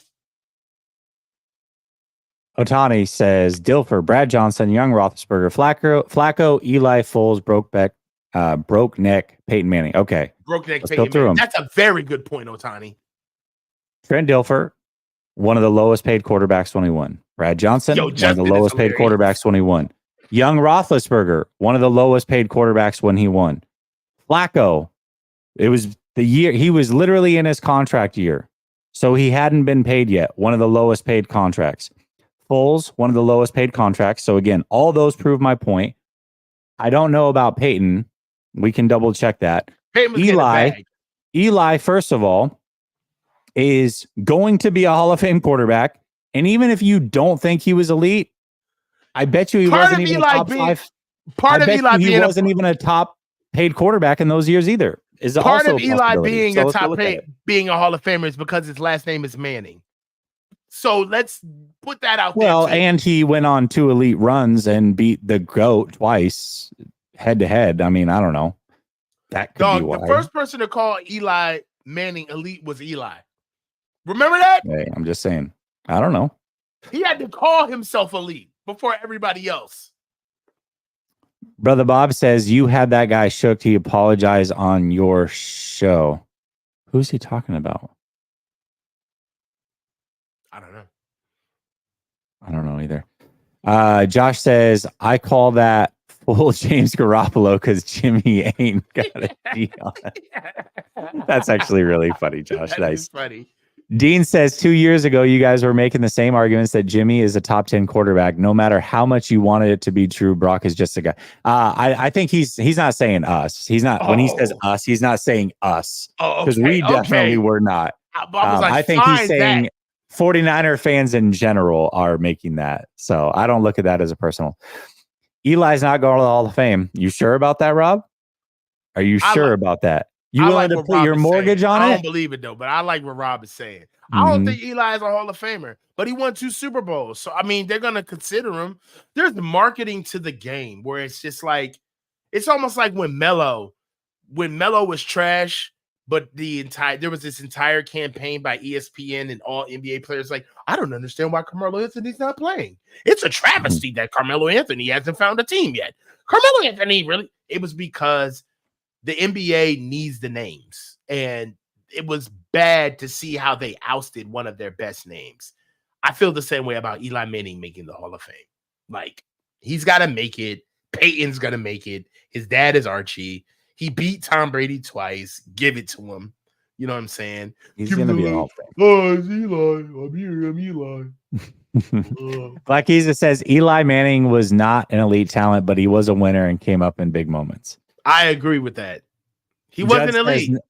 Judd says, not true, Jesse. You can pay Brock and backload and take 2 more. I agree. I said when he gets paid, though. That means when the money actually kicks in on the 49ers books. That's what I'm talking about. You see how he be moving the goalposts? You see how he moves the goalposts when he gets paid? Are you getting paid or are you... You literally made this argument early in the show. It's about what's on your books. And now all of a sudden it's not about what's on your books. It is what's on your books, but I'm just saying. What's on your books. That's what I'm talking about. It's what's on your books, not in your pockets. All I'm saying is that in order for your premise to finally come to fruition, there's got to be so much things that have to happen. Okay. That's all I'm saying. In order for my... Okay, let's make this easy then. Let's make it easy. In order for you to be right. Let's make it easy. Squint your eye and tilt your Let's make it easy. No, it's really not. It's really not. You know, in order for your guys' premise to be right, Brock Purdy has to win us a frickin' Super Bowl. How about that? Let's start there. Okay? He goes and wins a Super Bowl, then all of your premises are right. I don't care if he's getting paid $100 million. All right? All right. Okay. All right. Or $1. I don't fucking believe you. I mean, like that's where you want it to go, so I'll give it to you. Just go win a Super Bowl then. It's that simple. All right, man. Z9er says, Jesse, there is zero reason for Justin Herbert to not make the AFC Championship game this upcoming season, right? No, that's not true. It's the same thing as Brock. When Brock is paid, if they don't win a Super Bowl or they don't win, as long as I can look at the games objectively, just like I did the Super Bowl, and say, hey, the reason that they're not winning is not because of Brock. He's doing everything he can to go win those games, and they're not winning. That's what happened in the Super Bowl. He did his best. He's not the reason that they lost that game. If I can look at Brock most times in and most times out and be like, listen, he carried that team.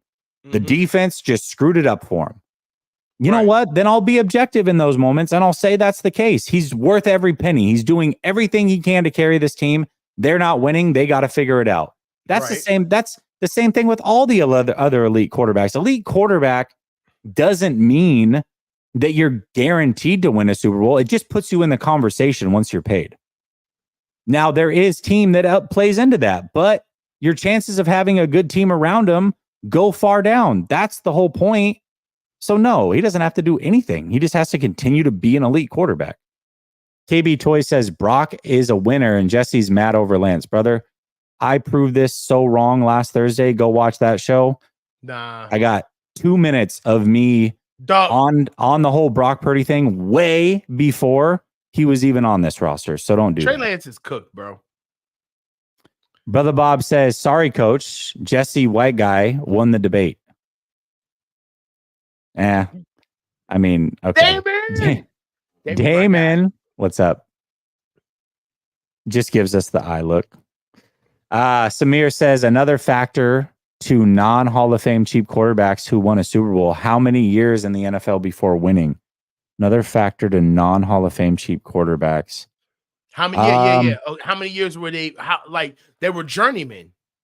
Like they were like Brett. Some Hold of on. it. Well, How many Ben years would Brad Roethlisberger, Tom Johnson and Brady. Trent Dilfer had been in the league before they won? Non-Hall of Fame cheap quarterbacks who won Super Bowls. That's a great question. Non-Hall of Fame cheap quarterbacks who won a Super Bowl. How many years were they in the NFL before Russell they won? Wilson was in his rookie deal. So that's Right. one. The other ones were Foles, Brad Johnson, Trent Dilfer. Who else has won? What other mid quarterbacks won? Flacco. Flacco won. He's mid. Flacco was in his rookie deal as well, I think. So 2 in their rookie deal, and the other ones were journeymen. Is that? Yeah. Brad Johnson was definitely in his second deal. Trent Dilfer, I don't think was Trent Dilfer still in his rookie deal. No, hell no. He had been on the Bucks and all. Yeah, he was late. He was long in the tooth. So Trent Dilfer was in his, but if you think about it though, Jesse, they built that model on purpose. Like you don't have a Brad Johnson and a Trent Dilfer without you understanding how you want to go win a Super Bowl. Like it's not. I guess my main point is that it's not like a Brad Johnson and a Trent Dilfer are like misnomers, but they're curated like initiatives. Like they knew what they were dealing with. You don't bring in a Brad Johnson saying, I hope we got a Super Bowl coming. No, you bring in a Brad Johnson because you're saying, I need a guy who's going to get the ball out. I need somebody who's not going to make mistakes because we already have a loaded team. That's why we need Brad Johnson, right? I need a Trent Dilfer with a 2,000-yard rusher who's going to be able to get the ball out and not turn the ball over because we have an all-world defense. So, in a way, the guys who did win were teams who understood what they had at quarterback. So, it's not always you win a Super Bowl with an elite quarterback. Teams often make pointed efforts going to go get a quarterback that they know fits what they already have. It just so happens that we have a guy that fits that is a rookie that came in young. So it's not, I understand what you're saying. Like I could look at that and say, all right, Brock doesn't have the traditional elite perspective, right? He's not a high pick. He doesn't have the pedigree. I get that. However, Brock did come in on his rookie deal, but the only difference between your premise and Brock getting paid is that if Brock believes that he's a top pick, if Brock believes that he's a top pick, if Brock goes to the negotiation table, like he saved the Niners bacon, that they're lucky to have him, then by your estimation, we're screwed. We're done. But if Brock comes in understanding where he is on the totem pole as far as, these guys not only drafted me, but part of me cutting my teeth was on this great team, right? Like I can come in here and be like malleable. I can come in here and be malleable. Malleable. I can bend. I can make things happen. And really, if Brock ever wants to be talked about in the echelon of the quarterbacks who you're talking about, like a Patrick Mahomes or a Tom Brady, would you not say that those are the elite quarterbacks who win Super Bowls that you're referring to? Like a Patrick Mahomes and Tom Brady? Well, yeah, Tom Brady. Of course. I mean, those are like the elite. Well, they're like the elite of the elite of the elite. Yeah. Right. But what's emblematic? What is the common denominator between Patrick Mahomes and Tom Brady? What's the common denominator? They both are at the top of the heap. They both are unquestionable elite. And even at the top, the best quarterbacks in the league still gave team-friendly deals. So if Tom Brady can give a team-friendly deal, He's notorious for helping out his team to keep his team together, even at the chagrin of the greater good of the Players Association. Because really, Tom Brady taking pay cuts did not help quarterbacks around the league. With him being the best quarterback in the league, with him putting up all of those numbers, having all of that cachet, he could have went to Robert Kraft and said, kiss my ass, Robert. You're going to pay me. I'm doing this for all of the quarterbacks. It's bigger than just the Patriots. But no, Tom Brady saw his team and understood that even though I could fleece you guys, I could fleece you, I'm still going to play ball because I want to win. I want to win. That's part of his legacy. So you can look at the elite and say, if you don't have an elite quarterback, you won't win a Super Bowl. I can sit with that. But all I'm saying is that if you look at the elite, they didn't act like prima donnas. They understood that they needed to have a team around them. And think about it this way. Let's go with the other elite. Aaron Rodgers. When's the last time his ass has sniffed the Super Bowl? With him saying, you know what? You're going to pay me exactly what I'm worth. And pound for pound, I think Aaron Rodgers in his prime is better than Tom Brady. He is. He's a better quarterback than Tom Brady, but he ain't a better leader. He ain't got no practicality. He don't understand that $50 million that he took in Green Bay is what got his ass shipped out. So you can get your money. Be elite. Do what you want to do. But what type of elite do you want to be? Do you want to be Tom Brady, who understands that I'm not nothing without this elite defense and these cast of guys around me, and I got to be able to sit back and be able to let things happen so I can let the team around me help you help me? Or does Brock want to get into the negotiation table and start acting like Aaron Rodgers and taking ayahuasca and going black on us? Is that what Brock does? You really want to see Brock start talking about QAnon? He's not going to do that. He's not going to do that. Come on, with Pat McAfee? Like, we don't want that. He's not going to do that. He's not going to do that. He's not. He's definitely not going to do that. So the elite act differently. The best elite quarterbacks that are a part of your premise gave team-friendly deals. Patrick Mahomes gave a team-friendly deal. Tom Brady was notorious for giving team-friendly deals. And those are your elite quarterbacks. That's the top of the heap. I just shitted on you. So, but you didn't, because they're still high paid. And they're still elite. But you're right. Brock will have to do that. He's going to have to be elite, and he's going to have to give team-friendly deals. He'll have to do both. He'll have to do both. Dave says, Shiv, I missed this. How long you guys been going? 2 hours. A little over 2 hours. Damon says, if you're not a top 5 quarterback and you make top 10 money, it hurts your team. Okay.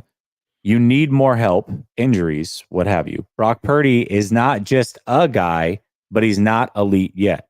I think that's fair. Yeah. He's not just a guy. Like last week, I said I have him at 10, but he's not elite yet. And until he is, if he's going to get paid, then we'll see. Rob says Jim Plunkett won 2 Super Bowls, no jacket. Eli shouldn't go. I like that, Rob. He also didn't beat Tom Brady twice, and but that doesn't have Eli Manning, or doesn't have the Manning last name. So the coach says curse jar donation. I got more coming. You're stupid. That was like when I like got you like completely beside yourself, huh? Yeah, Dave says coach holding up his end of the bargain with the curse jar, and he's not monetized. Let's help them out tonight, guys. I know I got bills in Jesse's mailbox that need paid, and coach is trying to keep the internet on. That's awesome. Ricky says, I love the content, fellas. We appreciate you, Ricky. We love making the content. Dave says, Ricky on fire. Brother Bob says, I said white guy. Yeah, I know. I saw it. Jesse is a brother and he knows it. I'm your brother. Dave says, brother Bob, brother from another mother. See, Dave gets the assignment. Brother Bob says, Dave, hey, bro, it's you've been here. Good to see you. Here they go again. Dave says, light up the super chats, guys. Let's go. And then he said, just come in, Brother Bob. Missed a lot, unfortunately. Well, you're here just in time.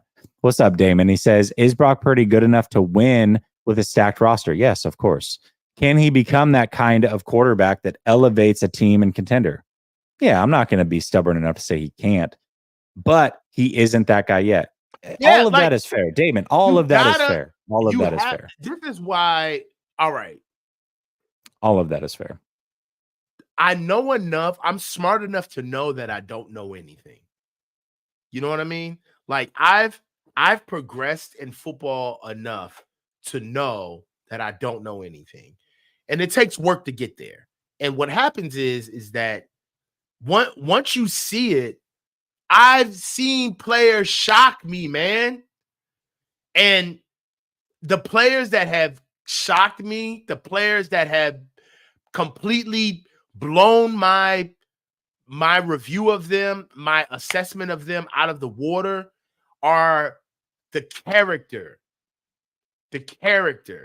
that has always turned anything that I've had to say about a kid 180. That's the only way. I've seen kids that I've said, he's not strong. This kid's not strong. He's got weak hands. This kid doesn't move good, blah, blah, blah, blah, blah. But when I meet that kid and put a heartbeat behind the name, right? And you see him and you'll meet them and you'll say, okay, he is what he is, right? He is what he is. I've actually met him. I've talked to him. I've been around him. He's almost kind of succumbed to his deficiencies. He's almost self-aware of what he is. But every once in a while, man, you get that wild animal. The kid that's got that wild spirit. He just doesn't know what he doesn't know. He don't know. And not only does he not know, but he don't care. And it's hard to see that in a kid at this stage of his career because it's very jaded. But I see that in Brock. I really do. I see that. Even now, I think that Brock he does not care about competition. I think that he thinks that he could win the Super Bowl by himself. And I mean, if you take Brock's attitude and put it in Justin Herbert, probably had one of the best quarterbacks on planet Earth. That's the part about Brock's as a competitor that people don't want to understand, that people don't want to, almost not even want to admit. Take Brock's moxie, his attitude, his character. Take that and put it in Aaron Rodgers. You probably have one of the greatest quarterbacks of all time. Well, you already do. Aaron Rodgers is still one of the greatest quarterbacks of all time. but he's not. But I don't agree with that. What do you mean you don't agree? Are we really going to argue if Aaron Rodgers is a top 10 quarterback of all time? Is that the next big debate we're about to have? He's absolutely one of the top 10 quarterbacks of all time. He's one of the greatest quarterbacks, man. He is. He's a great talent. So then there's nothing to argue about. We agree. He's an amazing talent. I'm not trying to have that conversation with you. I'm not going to be blind. He's an amazing talent, but he's selfish. Oh, I agree with that. Yes. Selfish. Yeah. Yep. Mm-hmm. And would he be better if he had Brock? The argument is, would he be better if he had Brock Purdy's demeanor? Yes. But would Brock be better if he had Aaron Rodgers' skill set? Yes. Like this goes both ways. But that's what I mean. I said you give Aaron Rodgers Brock Purdy's demeanor. Yeah. I think Aaron Rodgers is incredibly selfish. I think he's an amazing athlete. I think he is one of the greatest quarterbacks of all times. But one of the reasons why he's not like unquestioned is because of his attitude, in my opinion. For sure. Yeah, absolutely. Of course. And I think he's made a lot of business decisions to keep his stats at an efficient, high level. I agree with that. I mean, I'm sorry. Look, I see a player that knows how to cheat the game because he's that good and is not challenging himself. I mean, how many damn times are you going to throw the ball away in a season?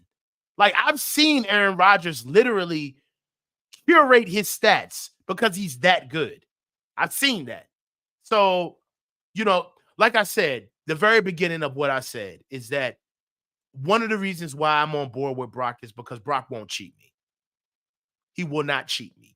Aaron Rodgers has cheated me as a fan. I have watched Aaron Rodgers.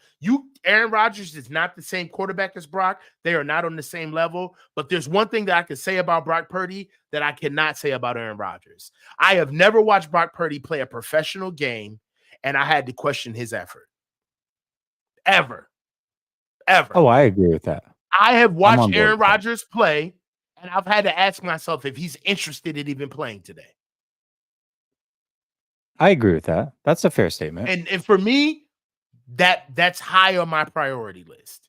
It is, but not high enough for you to say that you're taking Brock Purdy over Aaron Rodgers, right? Like it's high, but it ain't high enough to be like, hey, they're both young, all right, and I know how talented this guy is. Right, and now I'll take you into my world, my small world. All right, my very short world of coaching. Okay. Aaron won you one chip. Okay. Would I want one championship and an entire career of being frustrated with trying to get this kid to live to his potential? Or would I take Brock Purdy with a kid where I'm going to coach this kid and we're going to die on the vine because this kid is going to do 100% of what I ask him to do, and we'll die with the consequences? What if you don't want a championship? This sounds weird. This sounds very weird, I'm about to say, but I'd take Brock. Okay. I'd feel more fulfilled as a coach. I'd feel more accomplished. I feel like I actually made an impact, and I wouldn't feel like half of my job was kissing his ass and babysitting him. That's fair. But as a fan, since you're not coaching the 49ers, come on. Like I can't. Why am I even entertaining? You know what? I'm not even entertaining this. There's no way we're going to have a Brock Purdy, Aaron Rodgers debate. Like, I'm not doing it. Like, I can't entertain that. I'm losing. We're losing credibility by the second. Trying to even entertain when he won a Super Bowl in 2010. I'm talking to you about a different level of the game. It's a human element. I get it. The prospect is better. If we're gonna go net, it's Aaron Rodgers all day. But if we're talking about waking up and putting your key in the ignition and showing up to work, I'd want to coach Brock Purdy. That's fine. I don't want to hear about no fucking ayahuasca. I want to coach Brock Purdy. But also, Aaron Rodgers was an ayahuasca guy until the last few years. Like, that hasn't been him his whole career. He hasn't been that guy his whole career either. Like, we can't take who Aaron Rodgers has been for the last 4 years and say that's who he was early on in his career, because he wasn't that guy at all. Mm-hmm. We didn't hear a lot from Aaron Rodgers until these last 7 years of his career. True. Like, Aaron Rodgers was just out there dealing. Mm-hmm. So I understand. I don't know. I get it. Like Aaron Rodgers is one of the best quarterbacks of all time, but just from my perspective, I just understand why Brock is. I get why people galvanize around him. It's very hard to get a player at this stage of their career who's that pure, right? Who's that? I get it. Open. No, I get why people like Brock Purdy. Like, I totally understand that. That is not like I get that aspect of it. Like, why people just love this guy. I understand all of that, and for all of the right reasons. Mm-hmm. Right? Like, and that's what frustrates. That's why I get so frustrated when people are like, "You don't like Brock Purdy." It's like, no. I'm not. That pisses me off more than anything, because that's saying I don't like the person. That's the way that I read that. And that is not at all the case at all. Like, that's annoying, because he is I don't know him, but from the outside looking in, for all intents and purposes, he's a very, very good human being. Mm-hmm. And I respect the hell out of that. I'm here talking sports, in my opinion, on said sports and evaluating the player. That's all this is. There is nothing personal with this. And if it was personal and I was evaluating the person, then he's one of my favorite people in the NFL. But those are two very different things. And that's why I get frustrated when people are like, you don't like him. It's like, don't do that. Please don't do that, because that is not at all where this is at. As a player, I don't buy into the narrative that a lot of people do. I'm not conflating the person with the player. I'm just telling you my opinion of the player and what I see and where I think he is now, and trying to project where he's going to be without full stop saying, I know he can't be these things, because I don't know. I'm projecting what I think he can and cannot be. That doesn't make me right. But I'm only doing that as a player and not the person, because I do like the person and I respect the person. But those are two very different things, in my opinion. Dave says, yeah, go ahead. I mean, but that's the thing, man. Like, I just, there's a, that's what I do see that's elite about him. His character. I agree with that. He has elite character. And I agree with that. With what I see in the game today, I believe that Brock, listen, man, I'm not special, bro, but I'm successful. I've done well for myself. And part of the reason why I have done well for myself is because I just showed up. I kept showing up. You know, I got inside of goals. I got inside of competitive fields. And it wasn't even about being the best. It was just about who was willing to keep showing up, who was willing to keep working. And I feel like I do feel like that's a part of the NFL today. You know, Brock is going to keep showing up to work. I feel like he's got an elite character. I think his mindset, his competitive nature is elite. I believe that the league, there's places and pockets that Brock can reside in today's league that maybe you couldn't be able to do that with the physicality of where the league was 10 years ago. I think that Brock, he's conscientious and smart enough and competitive enough to find a niche. And if he finds a niche, it's up to Kyle to make it happen after that. It's just my opinion. What is this, year 3? It's going into year 3. Yep. Going into year 3, man. He gave us 1.5 years, man. Like, at this stage of the game, anybody that's exposing him isn't really exposing him. They got enough to point out his weaknesses. We know what they are by now. Let's stop acting like we don't know.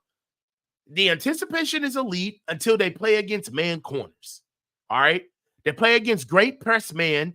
Brock's got to be able to get the ball there from intermediate, but anything outside of numbers, he struggles. Brock can catch a defense sleeping if he goes deep. And on top of it, he's got great anticipation and processing. Let's stop acting like we haven't been here by now. We don't got to wait 4 years to see this, 3 years to see this. We know what he needs to get better at. So, in my opinion, like, if Brock doesn't get it done, those are teams that just had our number. And really, that's just coaching. That comes down to understanding, like, once we get to the tip of the spear, there's a couple of teams that we're going to have to be curated for to be able to beat. We have to be able to protect our guy, right? If we go see the Chiefs, let's say if we see the Chiefs this year coming up, right? We go and see the Chiefs. We see them again, back to back. And all of a sudden, you know, L'Jarius Sneed and the other corner, whatever, they're there, and it's Sneed's on the Titans, so McDuffie and whoever. McDuffie and whoever, and they're shutting people down, and it's like, the Chiefs have lockdown corners. What do we do about it this year? It's like, bro, that's on Kyle. We already knew this, right? Yeah, we know what the team brings. Offensive line, look. Patrick Mahomes is elite until he's not. And when is he not elite? When that offensive line isn't protecting him. When Patrick Mahomes can't get outside of the pocket, when that offensive line is weak, they lose. When they lost, what did they go do? They said, no, we're not having this. We're going to go get the O-line fixed. We're not playing these games. We're going to go get it fixed. So we're going to have to be the same exact way. You don't get perfect is not on the menu. For what it's worth, and that's a little bit why I took umbrage with your like elite quarterbacks win Super Bowls take, is because what truly is elite? There's no such thing as a perfect quarterback. So even your elite of elite quarterbacks have weaknesses. And the reason why you don't see those weaknesses and that gives you the mirage or the depiction that there is an elite quarterback before us is because you've had teams that know how to cover up, supplant. All right. The fact that Tom Brady had Danny Amendola, Wes Welker, Julian Edelman, you think that was something that they just came up with? No. He's not mobile. Tom Brady can't do anything if he has to do anything outside the pocket. So what are we going to do? We're going to create an offense where Tom gets the ball out as quickly as possible because he's not athletic. So, yeah, we've seen elite, but we've seen a version of elite, right? That's what I'm saying. So the best way to elevate Brock Purdy is to put as much support around his weaknesses. That's how you build up quarterbacks. The same way Tom Brady was built up. He's not the perfect quarterback. Nobody's perfect. Right. But if that was the case, then we were a guy that we joked about earlier, not being good, just led the NFL in passing. So why can't we curate something around him and make him win a Super Bowl in Tua? Why do we not believe in Tua? Well, we don't believe in Tua because Tua doesn't know how to be consistent.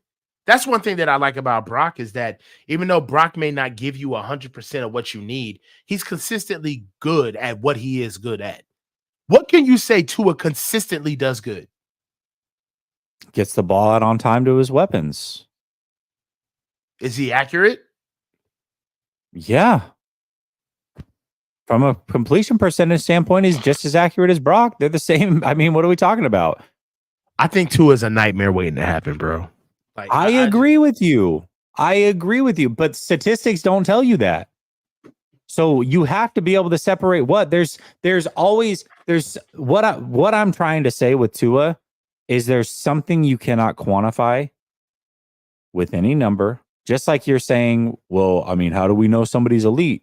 You can't quantify with a number that Tua is not elite because the numbers tell you or suggest to you he is elite. So there's something about Tua that's not elite.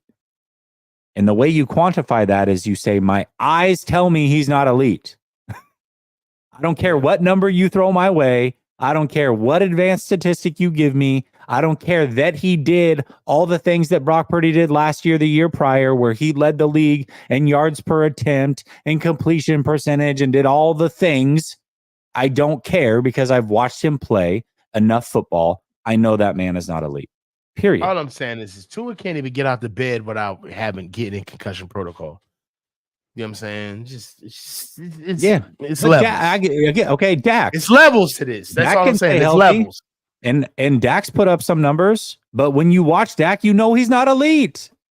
When you watch Goff, that's what I'm saying. There's so many things that you can just quantify with your eyes, but how do you project that and give that to the audience and say, listen, I don't care what you want to say. All I know is what I see from that player, he's not elite. I can't put it into any perfect sentence or any word or give you a stat, but he's just not elite. And it's fair when you say that about Dak or Goff or Kirk or Tua. But the moment that that's my argument with Brock Purdy, people want to lose their mind because it's Brock Purdy and he's the quarterback of the 49ers. That's all I'm trying to say.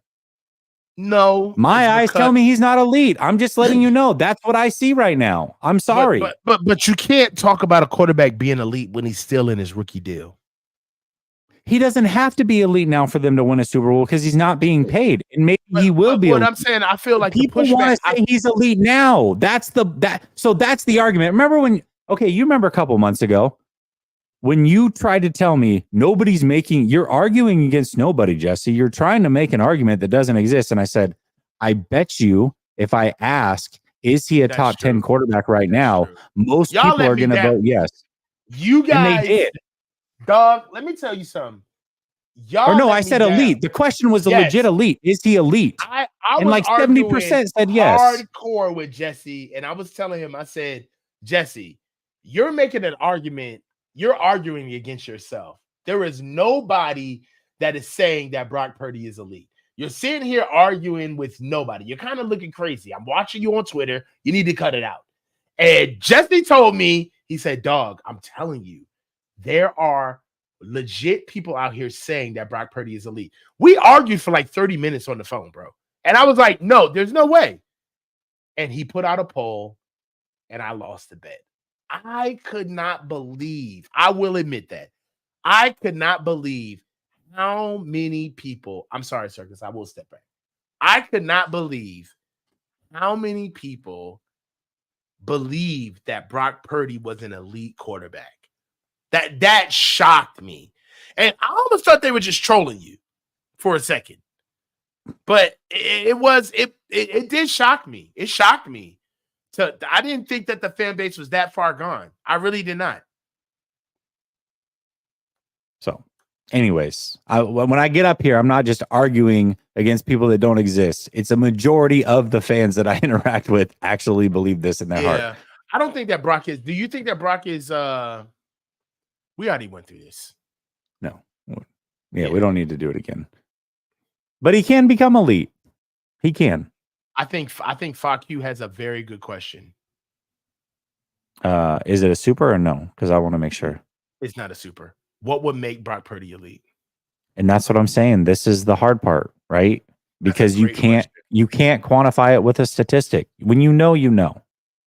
When you know, you know. Because if it was all based on statistics, then Zener laughing at me, dog. If it was all based on statistics, then the guys that I mentioned before would be considered elite, in my opinion. Or killing me. If it was based off of winning Super Bowls, then Coach wouldn't be making an argument that Eli's not elite or wasn't elite after two Super Bowl wins, right? So there's something to it that you can't quantify other than to say, I watch this player and I don't see an elite player. That's it. I can't explain it any other way. And when he's elite, what will make him elite is I'll know he's elite. And you guys won't have to argue till you're blue in the face about how great he is, because everybody will just know. Everybody outside the 49ers fan base will just know that he's elite. And you won't have to go stand up for Brock Purdy anymore. You won't, because he'll be elite and everybody will know it. Okay. I'll put it like this. The players that the people that I've known that were like the guys, like, there was no archetype for Maurice Jones-Drew. You know what I mean? Like, there was no like player compilation. There was no player like compilation for like a Steve Smith. You know what I mean? Like, these guys, I don't want to say like I just feel like the word elite gets thrown around, and it's just like, man, just leave room for the game to happen. There is a part of that just, I really do feel that way, Jesse. Leave room for the game to happen, right? Like, just, I feel like we cookie cutter guys, and we try to put him in molds, and if we don't understand what he is, it's like, oh, well, he's a backup. And it's just leave room for the game to happen. I feel, I really do. But on that side, are you also saying that we try to rush people into this elite category when it's way too early? Not just with Brock. Let's take Brock. And this is all sports, all athletics. 3 days ago, there was an argument that Joker was overrated. He got another fraud MVP award. The guy in Minnesota is the next coming of Michael Jordan and Kobe Bryant. and he's the new face of the league. It's not Joker. And here we are 3 days later. Denver goes and wins 2 road games, gets their ish back, takes back home court advantage. People are like, oh, well, just kidding. Joker's the best player in the league again. Yeah. You know what I mean? Yeah, I understand that, but the game is different. You know, what we've seen before isn't what we're going to see now. And I don't want to. The truth of the matter is that most people are saying who are saying that Brock Purdy is an elite. All they're doing is just shaping the fact that they've seen people in his archetype do better, right? There was no huge argument about Drew Brees being elite. You know why there was no argument about Drew Brees being elite? Because there was no discussion. It organically happened. We knew he was elite. Jesse, I didn't think Drew Brees was elite coming out of San Diego. No, of course not. What year? But what I'm saying is that he wasn't a slam dunk guy. But when you knew, right? But that's what I'm saying, though. But what you're saying is that you know now. That's not what I'm saying. But we didn't know when Drew Brees was the elite. We didn't know. You literally didn't listen to anything I said. If that's what you're taking away, like you're like one of these people in the chat that I gotta like break this down all of a sudden. Well, break it down to me then. That doesn't offend me. I'm a part of the chat. I'm saying right now. By telling me I was a part of the chat. I'm saying right now. I don't look at him and say he's an elite quarterback, which is what people are trying to do, is put him in this elite category right now. Right now, this is happening. This isn't forecasting. If people are trying to forecast that he'll be elite, it's like, I don't know if he will be. I'm going to forecast that he's not going to be elite because I'm not afraid to come up with a point and eventually be wrong. So I might be completely wrong about this. And in 5 years, I'm going to have major egg on my face because I said I don't believe Brock Purdy will ever reach elite status. But I don't have the hubris to say I know for a fact he won't reach that status. That's not what I'm saying. What I'm saying, the guy I'm watching today in this moment is not elite based off of what I'm seeing.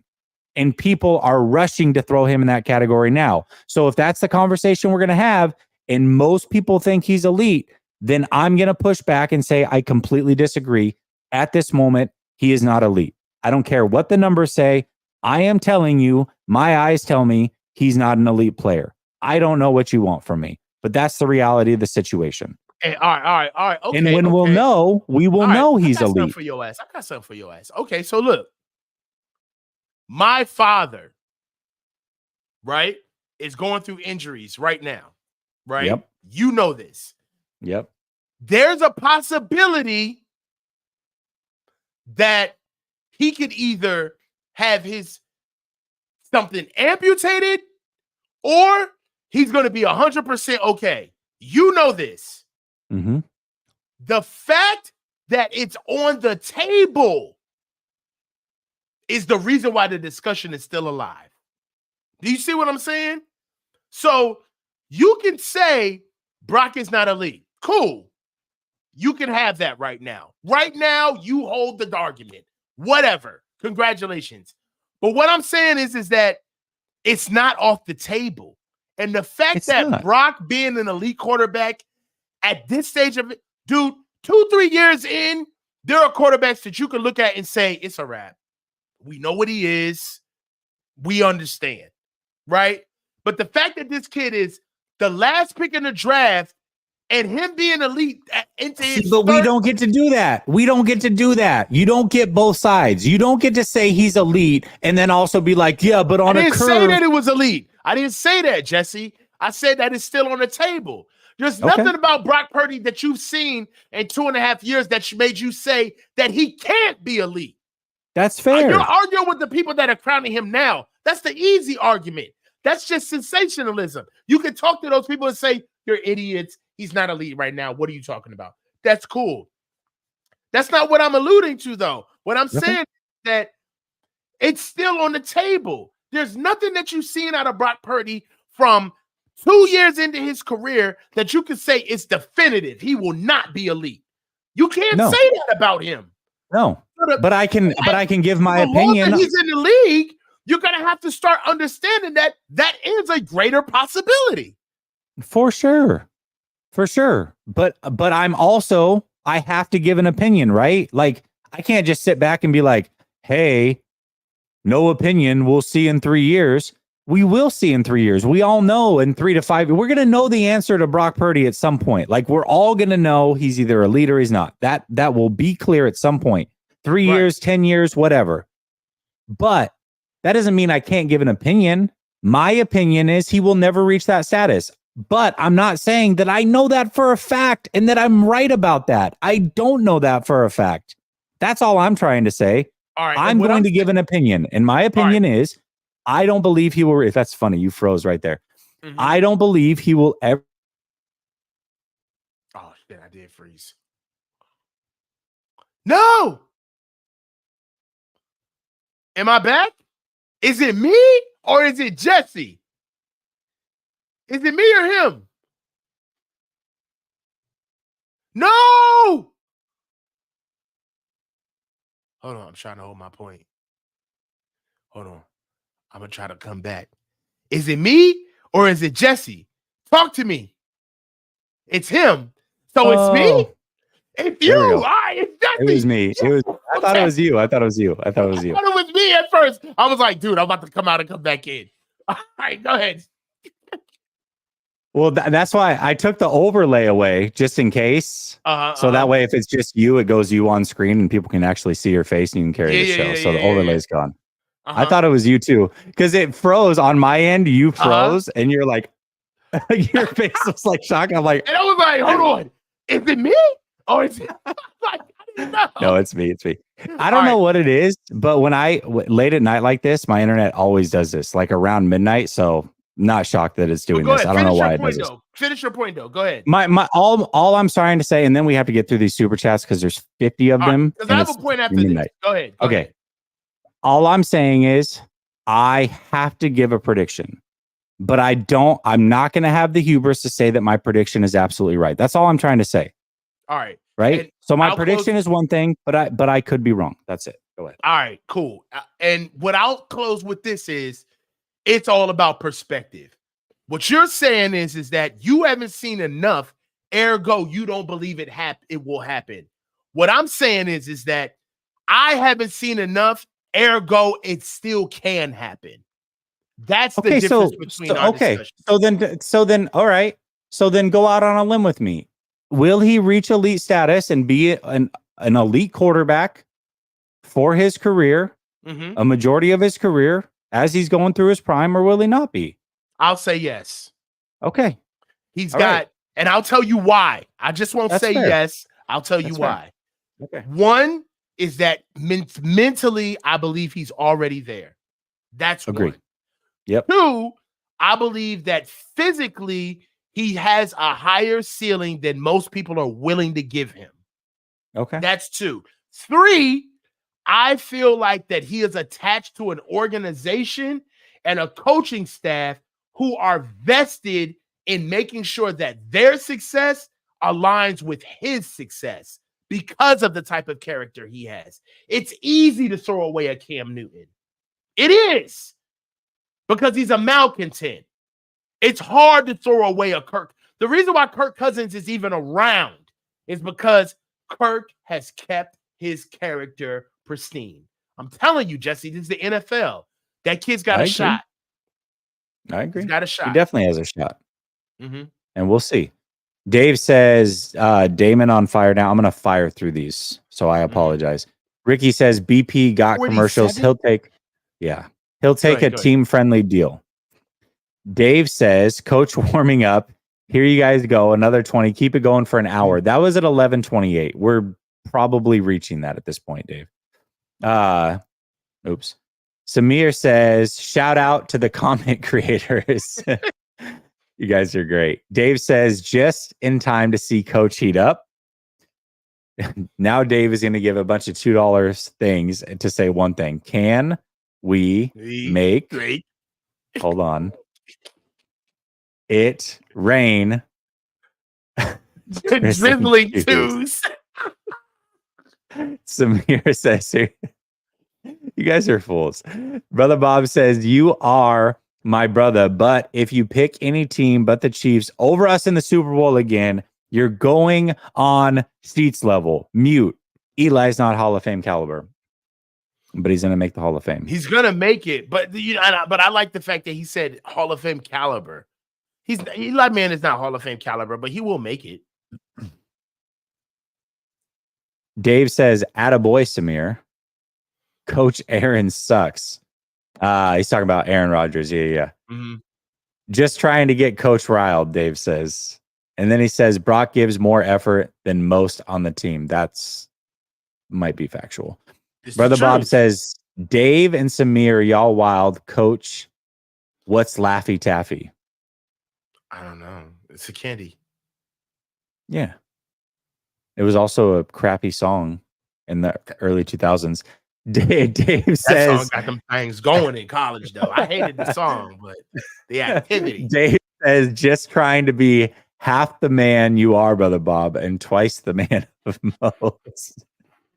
Samir says, Coach, come on, man. Brock Purdy couldn't get in the league without all the intangibles. AR's ability enabled him to be a diva. That's true. That's true. It all comes down to what true. you're doing, right? It does. Mm-hmm. Ricky says Martians have the death ray pointed at Earth.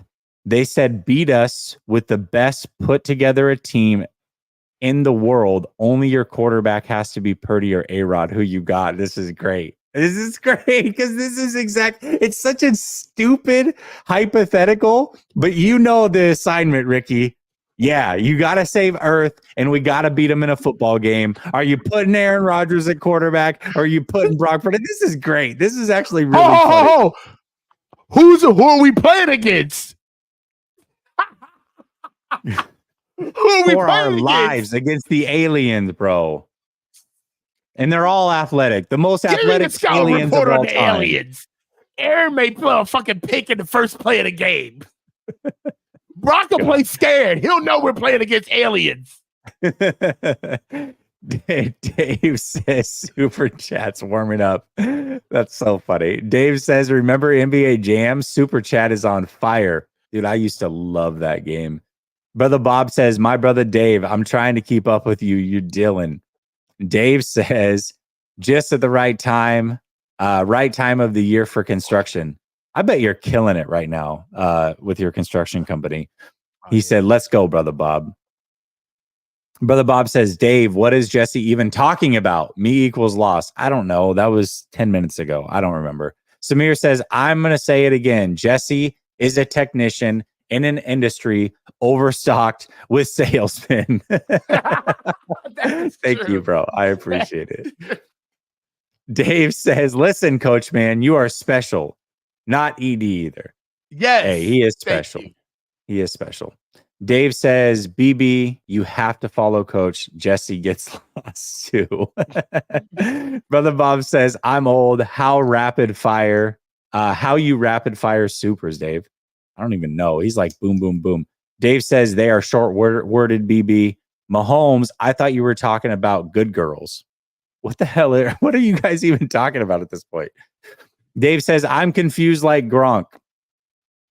And Brother Bob says, wait, I'm sorry. My brain is fried. Coach is saying BP equals elite. No, that's not what he's saying. Dave says, BB, I need help tonight, I guess. Are we good? No.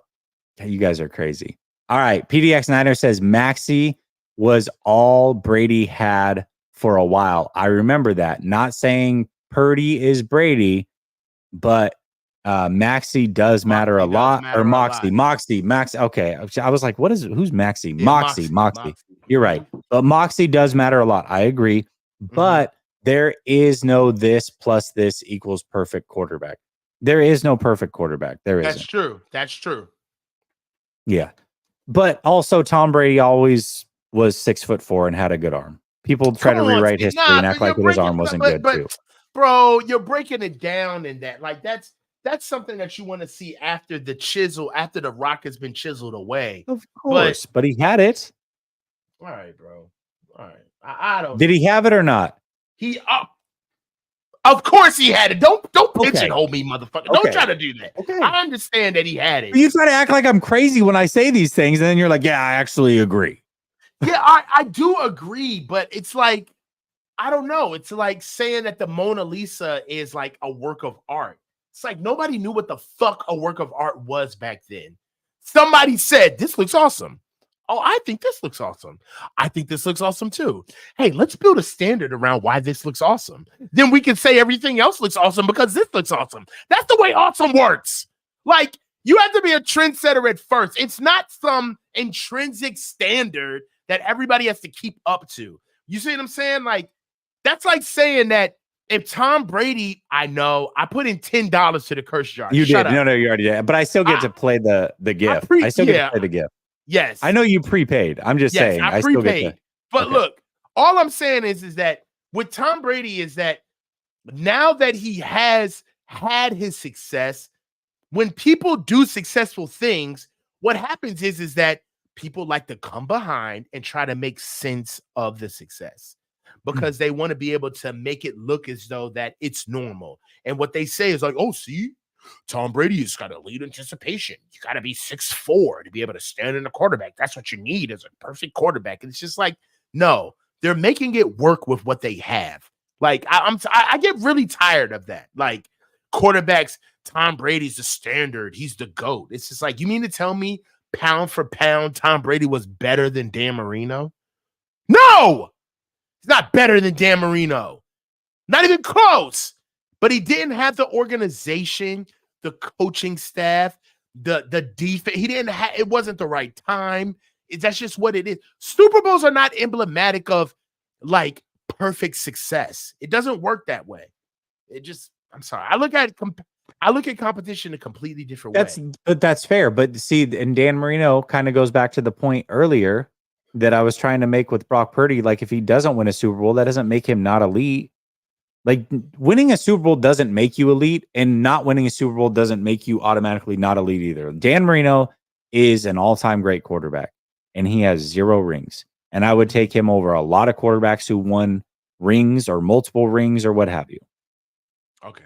Like, what a ring is and what winning is to me, and statistics are to me, are tiebreakers on players that you think are pretty even. And you're like, okay, well, there has to be a tiebreaker. I looked at them and I think they're both very good on the same level. How do I break that tie? This is how I break that tie. So let me ask you this. What would you rather have, a Dan Marino career or a Trent Dilfer ring?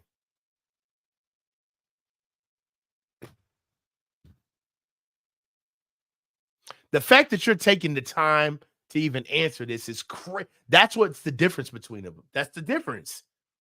The fact that you're taking the time to answer this is the difference. Of course, having a ring is like super important, but I'm saying when you're judging players, bro, fuck that ring.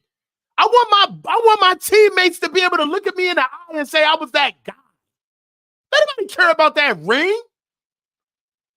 That's for the fans, bro. That shit don't mean nothing. We see Super Bowl championships on Pawn Stars. That ring don't mean shit.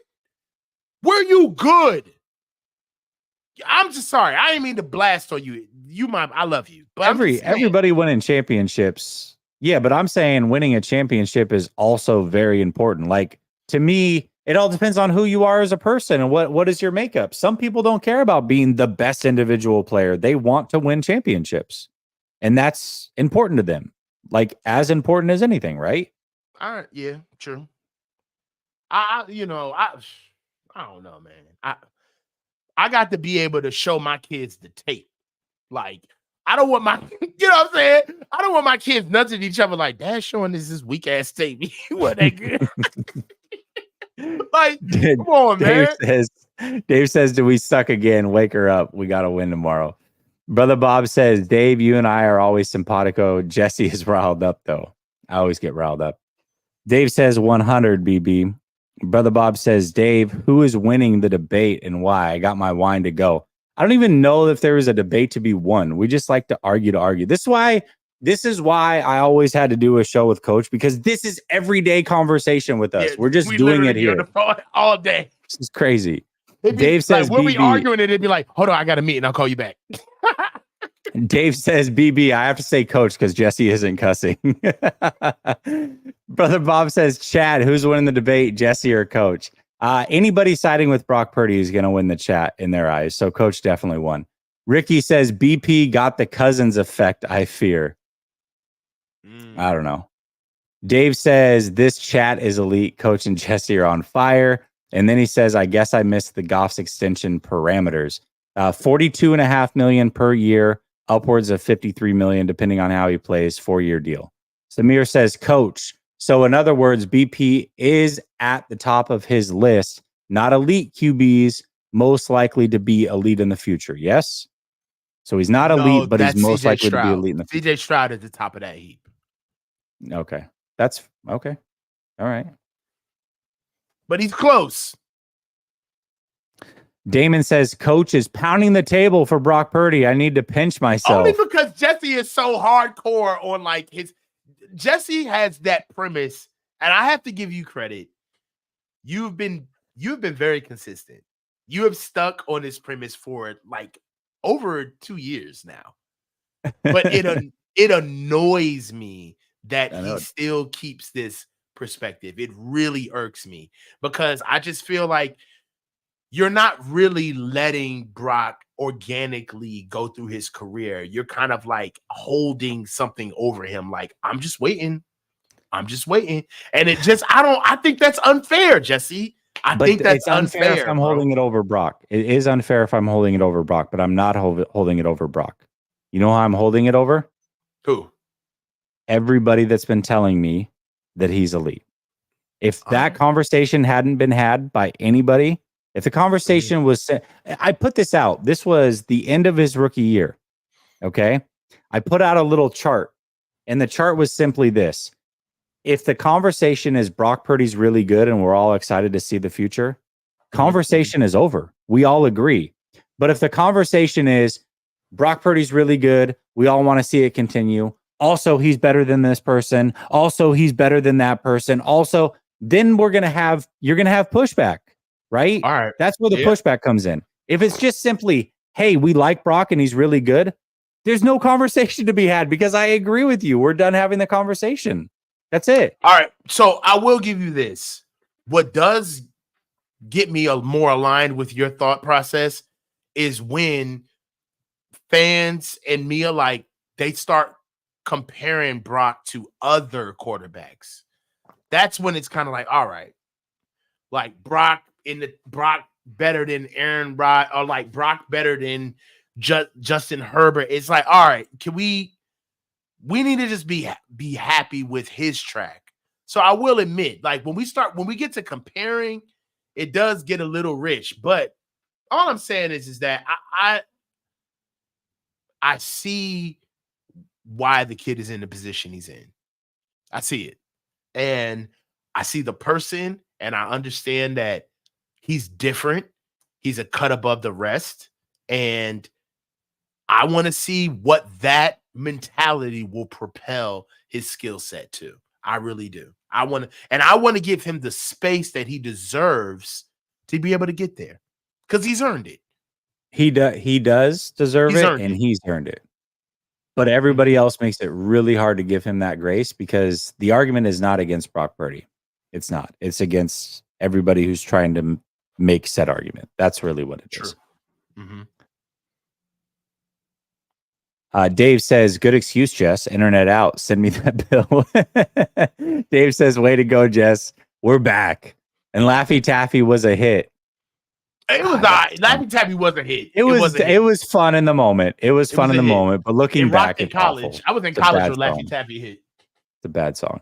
Cosmo says, Coach is the man and Han is the dog. Han is knocked out. I hear him snoring. I can feel him vibrating through the floors. Samir says, curse jar on behalf of Coach. That's what I'm saying, boy. Curse bucket. Curse jar donations. Curse bucket.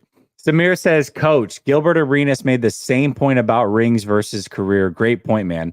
But you notice the people that are making that point are the guys that don't have rings. That never just won. To be fair. So PDX Niner says Brady's scouting report had him with a weak arm. It wasn't true, though.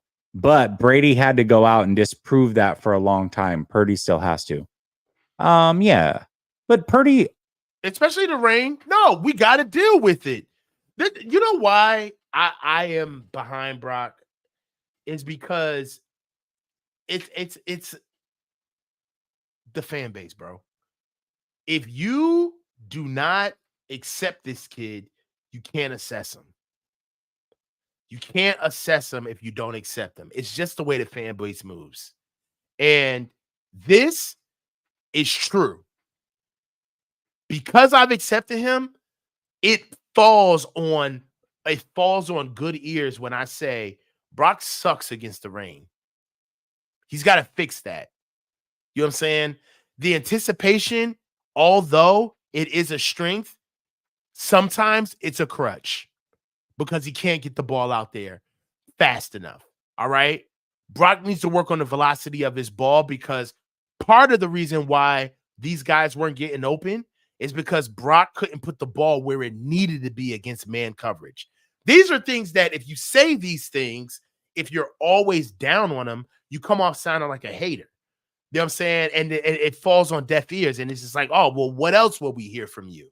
But if you champion what's great about him first, you're able to have a real conversation about what he needs to get better at. So he's not perfect, but I just feel like the things that he needs to get better at, they can happen. And I'm in the wait and see mode.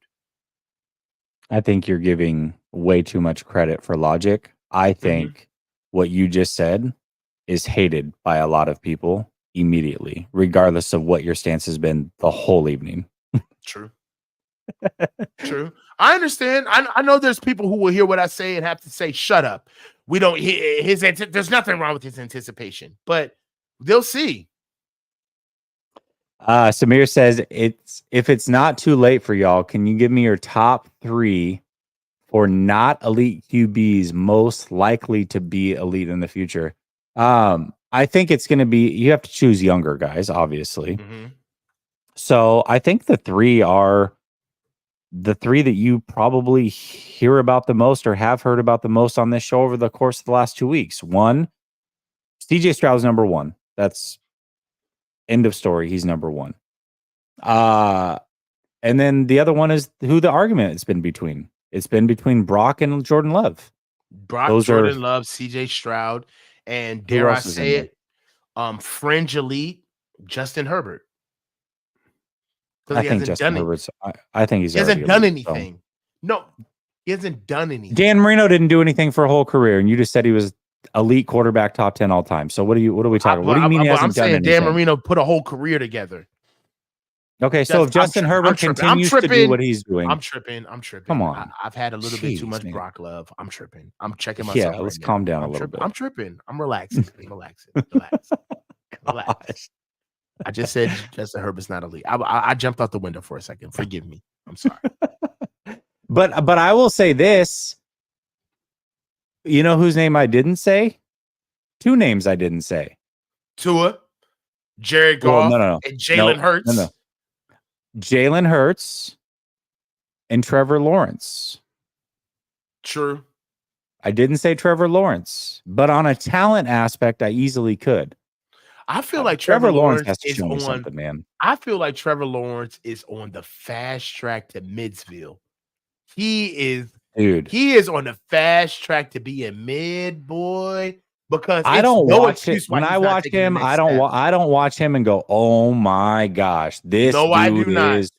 No, I don't. You know what's the worst? I watched Trevor Lawrence, and if I didn't know, I would watch him and be like, "Oh, he's been in the league for 10 years. He just knows the game." Right? He doesn't know. He's not going to take it. He's not going to take his skill set past what he's doing right now. He knows where to go with the ball. He understands the offense. That's what I see him out of him as a young player. With Trevor Lawrence, it's like there is an aspect, and I totally understand this. His receivers did him no favors, especially in the red zone last year. Yeah, they were trash. I acknowledge that. But again, it's not the statistics. When I just watch him play, I'm 100% with you. Trevor Lawrence, there's something about Trevor Lawrence that's a little there's something to be desired. I don't know what I can't put a finger on it. It's a little Drake-ish. Something there. I don't know what. Yeah. It's something. Little bit of So OVO going on over there. Something's going on. So for those of you that are like, Jesse only likes 6'4" rocket arm quarterbacks, I didn't say Trevor Lawrence. All right. True. And he fits that mold. So Yo, Swan. You like him young? Dave says, listen to it now and tell me you don't move a little. No. It had its time. It's just not a good song. Dave says, Freaky BB, ass boy, he a 69 God. Okay. Come on, dude. Please don't do that right here. Don't. Gosh. Dave says, I'm 6'8". And what was that, Coach? Did Coach get sniped that time, or was that me? Hold on. Am I getting sniped, or is that Coach? No, I did not. I'm here. I think that was you. Was it me again? Dang. I'm here. You good? Yeah, I'm good. You want me to get sniped? I thought you got sniped. I thought you got sniped. I'm here. Dang it was me again.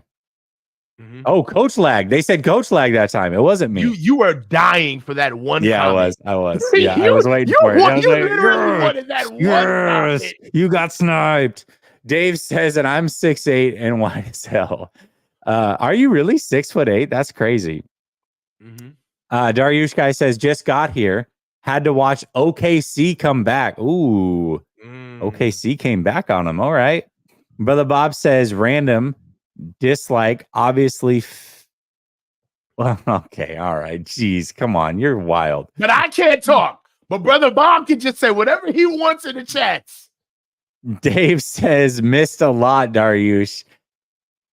And I missed half the show. I know, dude. It's been going for 3 hours again. Didn't I say that there's no way we're doing it tonight? Cosmo says Brock Purdy. It has 3 hours. Yeah. Cosmo says Brock Purdy is not elite at this point, but he wins. That's true. He does win. And so did Jimmy Garoppolo. Dariush guy says, Dave, I'll rewatch in the morning. Gosh. That's a really weird way to say that you're 6'8". Can you not say it that way? Yes. 80. Please. That is wild. Yeah. Can you please not say it that way? 80 inches is insane. Yo. Drew, you've done that. Drew, you've done this. And I told you, you have to give me grace, and I'm always going to call you Dariush, even though I know that it's Drewish. You've done this before. I'm sorry. That's the way that I started it, and that's what you're always going to be. And it's not to offend you. It's just, I'm stupid. All right. That's what. Can we just go off of I'm stupid and I get to call you Dariush? Is that cool? Right. Oh, you just completely just throw the R away. Yeah. I don't know. Yeah, Dariush. There you go. Kendrick Lamar. Great. We got Kendrick in the chat. All right. Guys, thank you Kendrick again. Lamar is in the chat. Hey, son. Hey, Much love. Much love. Appreciate each and every one of you. You guys are awesome. Stay blessed. Coach and I had a lot of fun again because of y'all. Thank you so much for supporting. I might be back tomorrow. We'll see how it goes. For sure, I'll be back Wednesday. Talk to you then. Thank you, Coach. Much love. Peace.